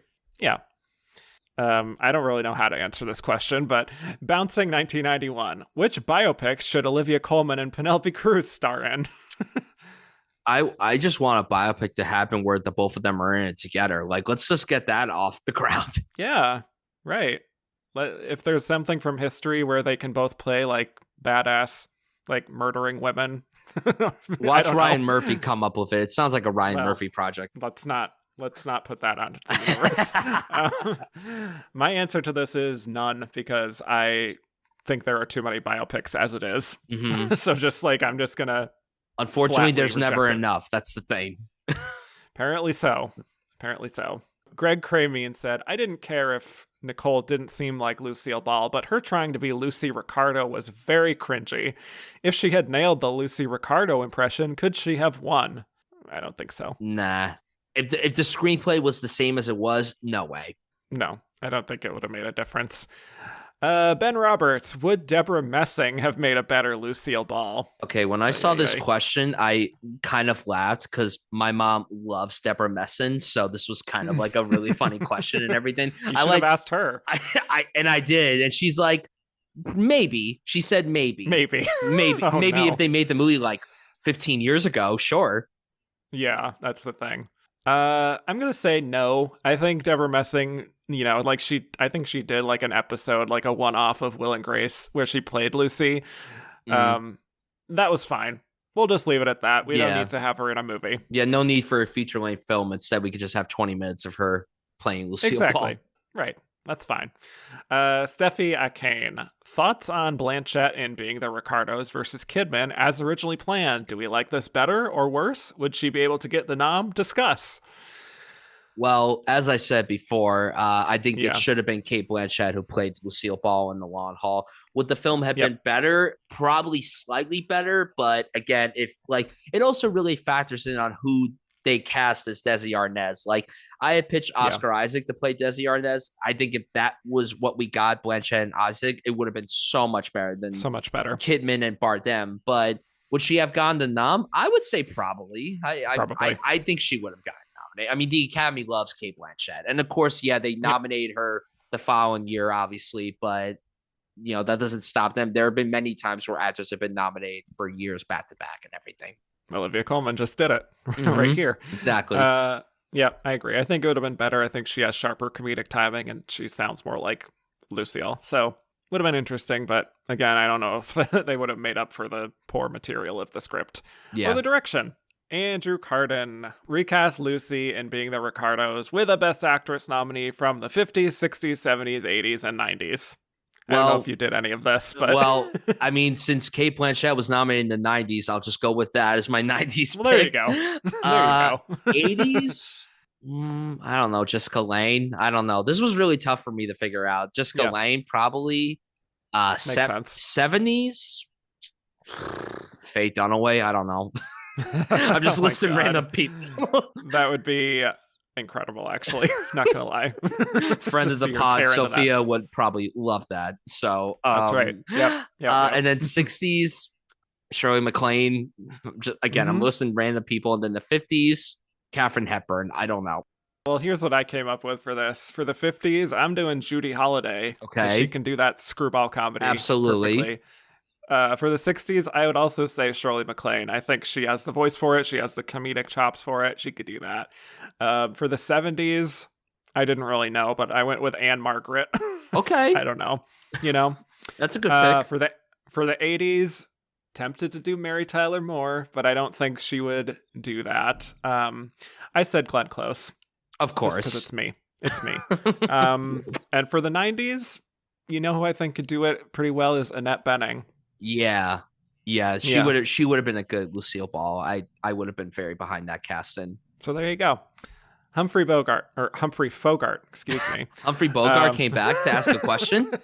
Oh my goodness! Show.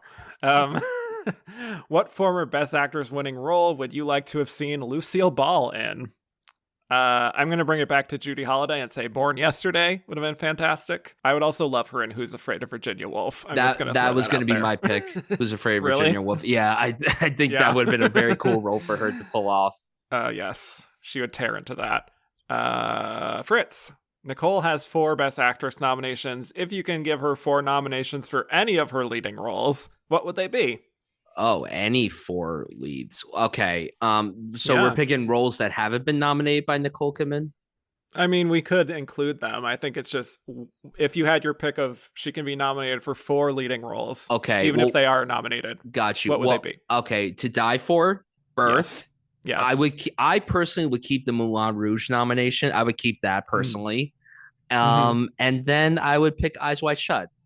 Wow. Or is that a supporting? Is that supporting? That's tough. That's could be either one. Right. But I think based on her prominence within the film, obviously she's not throughout the film, but one of the top billed stars, I think she would be in Best Actress. Got you. I would say To Die For. I would say Birth as well. I really like her in The Hours, so I would keep that, and Rabbit Hole as well. Tempted to say Baby Girl, who I just loved her in Baby Girl. She was great in Baby Girl. She was great in Baby Girl. Dark Shaka, similar kind of question. Would you take away Kidman's nomination for Being the Ricardos if you could grant her another nomination in any other year? If so, which performance of hers would you nominate? I would. Baby Girl. Baby Girl would be one. That would be one. That's obviously Baby Girl would be one. But another one, honestly, really would be Birth. Like, Yeah. I think Birth Yep. is probably my favorite Same for performance me. of hers, and I Yeah. think that she should have been nominated for that. It's kind of sad that she Yeah. wasn't. And she did a lot of films that year in 2004. Like, I just watched The Yeah. Stepford Wives for the first time. Thought Oh, it was dear. I had a good time. I had fun with it. I It's enjoyed pretty it. silly. And Glenn Close in it. Wow. Brava. Supporting actress nomination. Where? Yeah, seriously, come on, Academy. If you could nominate her for Hillbilly Elsley, you should have nominated her for The Stepford Wives as well. Exactly. You're preaching to the choir. But yes, I'd also add in To Die For as well. Greg Garlick, keeping in mind her baby girl snub, rank Nicole's big Oscar misses. Arguably more interesting than most of her noms: Baby Girl, To Die For, Birth, Dogville, Paperboy, Eyes Wide Shut, plus many more. I'm just going to reiterate that those first three, Baby Girl, To Die For, Birth, are at the top of most egregious misses. 100%. And then Eyes Wide Shut, too. Yes, those absolutely. are the big ones. I agree. Say no more. Yeah. Like, those would be my answers as well. Morgan Roberts. Will Nicole ever be nominated for a great performance again? Me and Morgan talk about this a lot. I don't know. I think that if she's missed out on so many great performances as of late, I don't know if she's going to get those flowers for a great performance again, because the last few nominations that she's gotten are just not it. They're just not it. At least the Globes recognize her for some of those great performances, but the Academy say does what you not want seem about to the do. Globes, but Exactly. they do right by Nicole. They really do. I mean, they really do. They love Nicole Kidman, and I wish that the Academy would share that same love for Nicole Kidman by recognizing her for actual good performances instead of the not so great ones. But I don't know. Yep. I hope whatever great performance she does next, she does get recognized, because even though I didn't love Baby Girl as a movie compared to other people, I loved that performance, and that performance would have absolutely been deserving of a nomination. Yeah. I would just say it's always possible, considering she works so much, that like there has to be something that the Academy likes. Exactly. If there isn't, then we're in trouble. Russell Aaron said, cast the nominees in Nicole Kidman's 4 previous nominated performances. Ooh. I had fun with this one. Interesting. Here's the combo I came up with. Oh, God. I got Jessica Chastain and Moulin Rouge. I think that would be great. Kristen Stewart is tough, but I put her in the Hours. Okay. Based on what else we have here. Penelope Cruz would make great in Rabbit Hole, and then Olivia Colman in Lion, which is not the best role of the 4, but, you know, she could do that pretty easily. That would probably be my 4 as well, although I would kind of love to see a world where Kristen Stewart is in Moulin Rouge and Jessica Chastain is in The Hours. I kind of want to see that, because I was watching clips not too long ago of Kristen Stewart as Joan Jett, and I'm like, man, she really needs to do like a straight up musical. I feel like she has it in her to do a really cool musical. Yeah, that's her next big risk. How about that? Gloria Swanson's Illegitimate Child and Jordan and Cellulite Siren all want us to rank Nicole Kidman's nominations. Okay. I don't know if you've seen them all, but the only one I haven't seen is Rabbit Hole. I haven't seen that one, so I can't rank that one. So I would put Moulin Rouge at 1, The Hours at 2, Lion at 3, being Ricardos at 4. Yeah, that's okay. It's like they go down in quality as they keep going. That's the thing. I know. I would go number 1, Rabbit Hole. Number 2, The Hours. Number 3, Moulin Rouge. All phenomenal bangers. 4, Lion. 5 being the Ricardos. So there you go. Last one about Nicole. Jimmy, you have Kidman as your runner-up for her previous 3 lead nominations. Jimmy's keeping track. I think it's safe to assume she's not your winner or runner-up this year. That is correct. Is there any unnominated performance of Kidman's that you would give her the win for? Birth. To Die For. Obviously, Birth. Yes, those would be the ones. Let's do a few of these Kristen Stewart ones. This is a funny one just for me. Dante VPF88. After seeing Spencer, do you miss Norma Shearer's films? This is just a funny question I wanted to read, but it's certainly a huge change of pace, I will say, from looking back on those early like Norma Shearer types of performances from the first season, and now seeing like these kinds of movies in this category, these like psychological dramas and the genre of films. And it's about to get even weirder in the next few years. So I wasn't necessarily the biggest Norma Shearer fan, so I can't say I miss those movies from her, but I do miss talking about old Hollywood. It's been a while. Linda Miller, where do you rank Stewart's performance in Spencer among the performances of Pablo Larraín's three leading ladies? Oh, this is very easy for me. 1, Natalie Portman. 2, Kristen Stewart. 3, Angelina Jolie. Agreed. They go downhill. Each one goes a little bit less, but that's okay. I still think they're all very good. I agree. Yeah. Isaiah Reeves, I think this is just as films. Jackie, Spencer, or Maria? Jackie. Literally the same Jackie. Yeah, and same ranking of films as performances. Exactly. Yep. Hunter K. Taylor, if Stewart made it into all the precursor noms, would she have won? I feel like this is sort of asking like a different question, which is that like if the industry were more on board with Spencer, would she have won? Because like, you know. Maybe, possibly. But again, I feel like this was Chastain's the whole time. Yeah, I think she would have taken it, Chastain. And she also had proven herself as a more serious actress. Yeah. So there you go. Jamie, now that Kristen is a nominee, what other former child actresses would you like to see nominated in this category? Certainly Dakota or Elle Fanning come to mind. Yeah. But my answer is Keke Palmer. I just really want to see her agree. into a great lead role. You know? Yeah. No, I agree. I guess for me, maybe it's funny because she just had 2 films come out this past year. Zendaya. I would like to see Zendaya get love. Keke Palmer, though, would be a great one. She should have been nominated for Nope. I know that's not a lead performance, but she should have been nominated for that. I mean, I think it is a co-lead performance, even though she was campaign supporting, but yeah, I know what you mean. Joe Lorenzini, many guests have said they predict Kristen Stewart to be a future Best Actress winner. If Stewart and Robert Pattinson were to reunite for a prestige Oscar vehicle drama like Kate Winslet and Leonardo DiCaprio did for Revolutionary Road, who would you want to direct? Paul Thomas Anderson. What a question. Oh, well, there we go. Anytime someone asks me, who do you want to direct this? I'm always just going to say PTA because that's my guy. Yeah. Great call. I mean, in terms of like getting them an Oscar, I'm not the biggest fan of him lately, but considering his track record, I'll say Yorgos Lanthimos just because like that. Exactly. You know, he's got a good record and it would not be dull. And It's I think true. they would probably both vibe pretty well with him.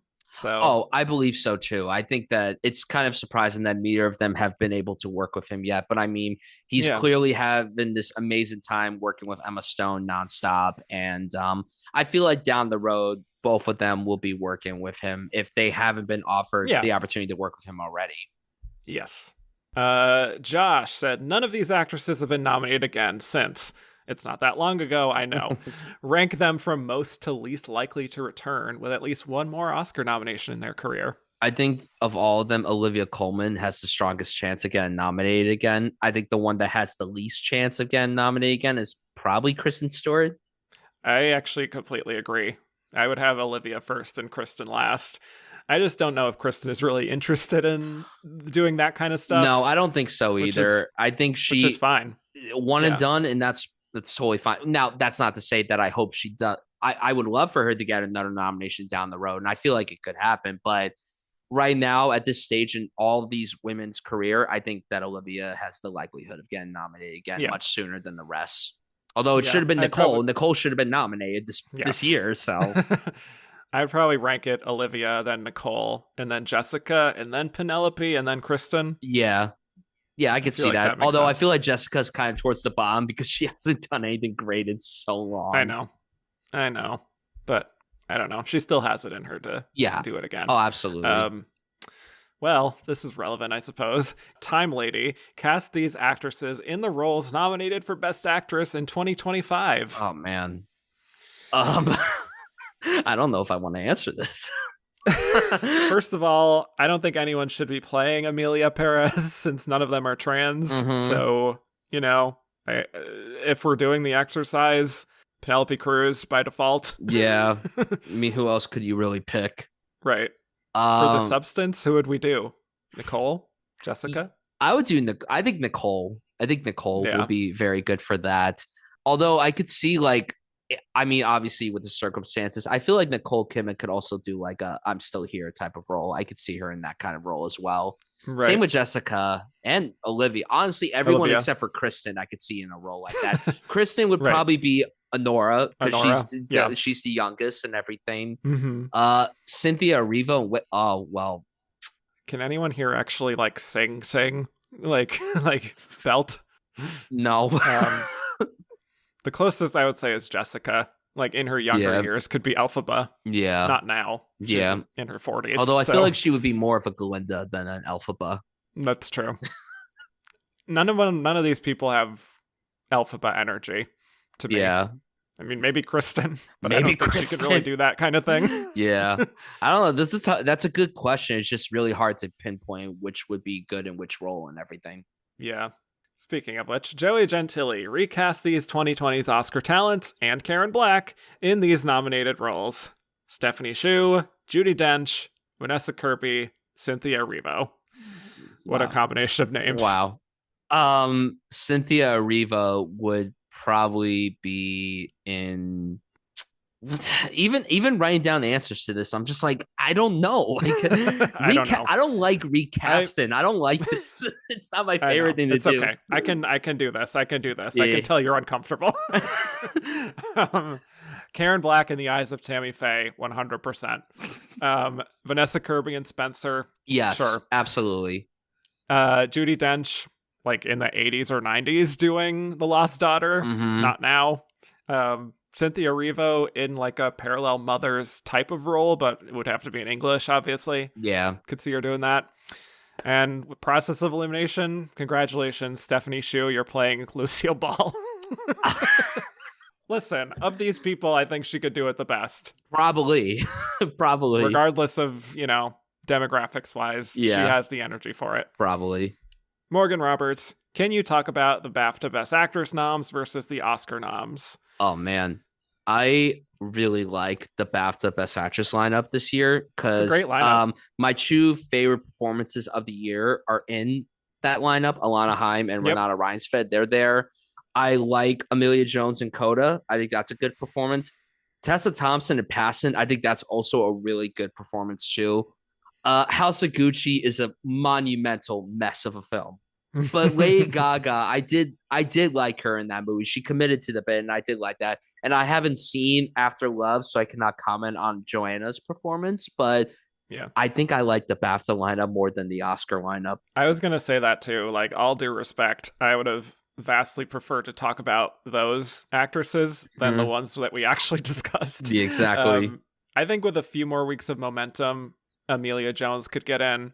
Maybe Renata Reinsfeld. I feel like she was close, perhaps like top 10. But yeah, in terms of like why some of them didn't translate, House of Gucci, I think, just had a bit of a stink to it by the end. Yeah. Licorice Pizza, I'm not really sure what happened other than maybe Alana wasn't showy enough as a performer in that way, even though she's great. Tessa Thompson deserved way better that season. I'll just say that because that's a phenomenal performance. But yeah, like I said, it's a great lineup. Good job, BAFTA. You ate that one thing.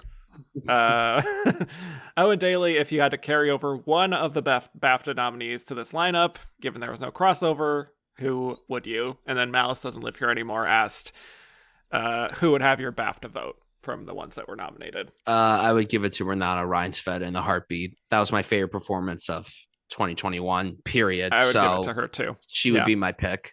Same for me. But Tessa Thompson's pretty close too. Sophia Simonello. Alana Haim was a woman robbed. What are some of your favorite debut performances from musicians? Are there any other girl group stars who you'd like to see in a PTA movie? I agree. She was absolutely a woman robbed. She should have been nominated. It's really disappointing that she was not nominated. Favorite debut performances from musicians. I couldn't really think of debut performances. I thought of like a lot of my favorite performances from musicians. Like I recently watched The Man Who Fell to Earth for the first time, very recently, and I loved that. And I think David Bowie was extraordinary in that film. He did so much without saying a lot, which I really appreciated. I have a soft spot for Tina Turner in Mad Max. I love that performance. Cher and Moonstruck, of course, an Oscar-winning performance. Yeah, of course. So my favorite debut performance by a musician, if we're counting male performances, Ice Cube Yeah. and Boys in the Hood, that would be like, Wow. that would be Nice. that would be my favorite. Boys in the Hood, as a huge coming Great of age film guy, Boys in the Hood is a really great film, and Ice Cube's performance in that is just really out of this world. It's so good. Yeah, great. I love those picks. I mean, Diana Ross in Lady Sings the Blues and Andrew Day in United States versus Billie Holiday, both playing Billie Holiday. Preferred Diana Ross, but both great. I mean, like Barbara Streisand in Funny Girl is like the ultimate one. Oh, I would say 100%. You know, I mean, speaking of Tina Turner, I also really like her in Tommy. Very wild performance. Tommy freaked me out when I was younger. I remember one time my parents were watching. My mom's a huge musical theater fan. So like, I remember she was watching Tommy and I'm like, what is this nonsense? I was petrified. Yes. I was petrified by it as a youth. And I don't know if I've ever gone back to it. I don't know if I've ever seen that in its entirety before. It is an experience. Yeah. Girl group stars in a PTA movie, though. Yeah, that's... My immediate thought was Phoebe Bridgers. Yeah, the Boy Genius girls, absolutely. Right. I would give Phoebe Bridgers anything. Her cameo and I Saw the TV Glow was an all-timer, so like, why not cast her in a PTA film next? Yep. Okay, Matt Duffy, why do you think Rachel Zegler was not more of a contender? A bunch of people asked about Rachel, so lumping them all in here. My fellow New Jerseyan, it's... I guess because really when people talked about West Side Story and the acting, a lot of people were really focusing on Ariana DeBose. And the thing is, while Rachel Zegler did a very good job in that film, the writing for that character is one of the weaker elements of that entire story. I mean, it was proven that also in the 60s version as well. But it's tough. I think she was close. I think she was definitely in the 10, but I don't think she was like towards the top of that 6 to 10 range. So I don't think that she would have been that close had the Globes been televised or whatever. I just think when people talked about West Side Story, the only thing they were really focusing on with the performances was Ariana DeBose, although Mike Feist should have been nominated as well. That's a very big... I don't like to use the word snub, but that to me was a snub. I agree. Yeah, I also just think the way the film was kind of perceived as like a bomb at the box office, which is, and there were some grumblings about like, why is this being remade when there's a perfectly good one from the 60s? Even though it was just another adaptation of the musical, it wasn't like a full-on remake of the 60s film. Right. Yeah. Liam, if Coda had showed up earlier in the season, would Amelia Jones be here? Could that cause an upset? I don't know if she would have won, but sure. A cautious sure. A cautious sure. I would have been happy if she got in. I think I like Coda a bit more than a lot of other people, and I really love that performance. I thought that performance was great. I stand by calling that a really wonderful turn. Yeah, I don't think she would have won, but I think, again, give it a few more weeks and maybe she shows up. Maybe Marley Matlin shows up in supporting. So, yeah. Yeah. Mazel Brav. If there had only been one person competing for the breakthrough ingenue slot rather than 3, Zegler, Jones, and Haim, do you think she would have gotten in? Or, okay, any of them. And as all were in Best Picture nominees, if one had gotten in, could she have won? That's tough because I could see an outcome for all 3 of them. I think the one that maybe had the strongest shot of the 3 might have been Alana Haim, because she did get a lot more Best Actress nominations than the other 2. So I think that could have been the one. Would she have won? No. A few more, 2 more actually. JB, how would Lady Gaga's nomination be perceived if she had gotten in after getting all major precursors, and how would a Gaga win for House of Gucci go down? And then Joey Gentili wants to know why she was overlooked, considering she got in at every major precursor. I think, like you said, the traction, if there was any, for House of Gucci, like really fizzled by that point. It was surprising that she missed, considering that she did get in everywhere. And it would have been crazy if she was the only person who made it through every single one that got the Oscar nomination, because like it's strange to say the least. But I don't know. I think that she was close. She definitely had to have been number 6 for the Oscars. She definitely was up there. But Yeah, it is kind of surprising still to this day that she got in everywhere and she just missed out on the Oscar nom. Yeah. I will embarrassingly admit that I had predicted her at number 1 in my nomination predictions that year. Oh man. So boy did I get fooled there. But yeah, I think there may have been a little bit of like snobbishness going on when it came to House of Gucci, being seen as a little trashy. Yeah. Not to evoke one of her famous lines, time to take out the trash. I think, yeah, a Gaga win for House of Gucci would have been wild, though. Like, I don't know how that would look for history. Yeah. But certainly divisive. And Andrew Carden, last one, who was 6th. Lady Gaga, Alana Haim, Jennifer Hudson, who we didn't even talk about for respect, Amelia Jones, or Rachel Zegler. I think it was Lady Gaga. I think she was 6. Me too. Yep. Would have been fun to talk about that performance. Yeah. I'll just say that. It would have been fun. It would have been fun to revisit that movie low-key. Yes, and all her campaigning shenanigans. Okay, let's get to our final segment where we will reveal who we think was the runner-up of this Best Actress race. Brian, who was the runner-up? I think that the runner-up, and not by anything close, I think it was Nicole Kidman. I think she was the one. I think that it being a biopic performance, it being based on a very popular figure, her winning the Golden Globe definitely helped out somewhat. A lot of people claim that the Golden Globes have no correlation on the Oscars. I mean, look at what just happened with Fernando Torres. Now, granted, that could be due to other things. Obviously, they extended the voting and everything amidst what was going on in Los Angeles. But I do think Nicole Kidman was right there. But it's like not that big of a, it's not that close of a gap. Like it's like very far behind. Like Jessica Chastain was like high up, and then Nicole's just a little low. Right. And the actors branch clearly loved that movie. 3 nominations for acting. Exactly. Is, and they are the biggest branch of the Academy, so you might be onto something there. I went with someone else here. I am going to say Penelope Cruz was the runner-up, partly because of some of those late anonymous ballots suggesting that Sony Picture Classics, which had Parallel Mothers, was really pushing hard in Phase 2 to get that win for her. And she didn't compete with anyone else all season. So it was very plausible that she could have gotten right in there at the end and gotten some support. The movie did get an original score nomination as well, so it was seen by other branches. I think maybe there could have been some support for Penelope. Maybe. I think she had a lot of friends as well in the Academy. So it's a possibility, but it's really hard to say. This was such a messy year that it really could have been anyone. Yeah, absolutely. So last question for you. Who would you have voted for from this lineup? My vote would have been Olivia Colman for The Lost Daughter. She would have been my absolute pick for this.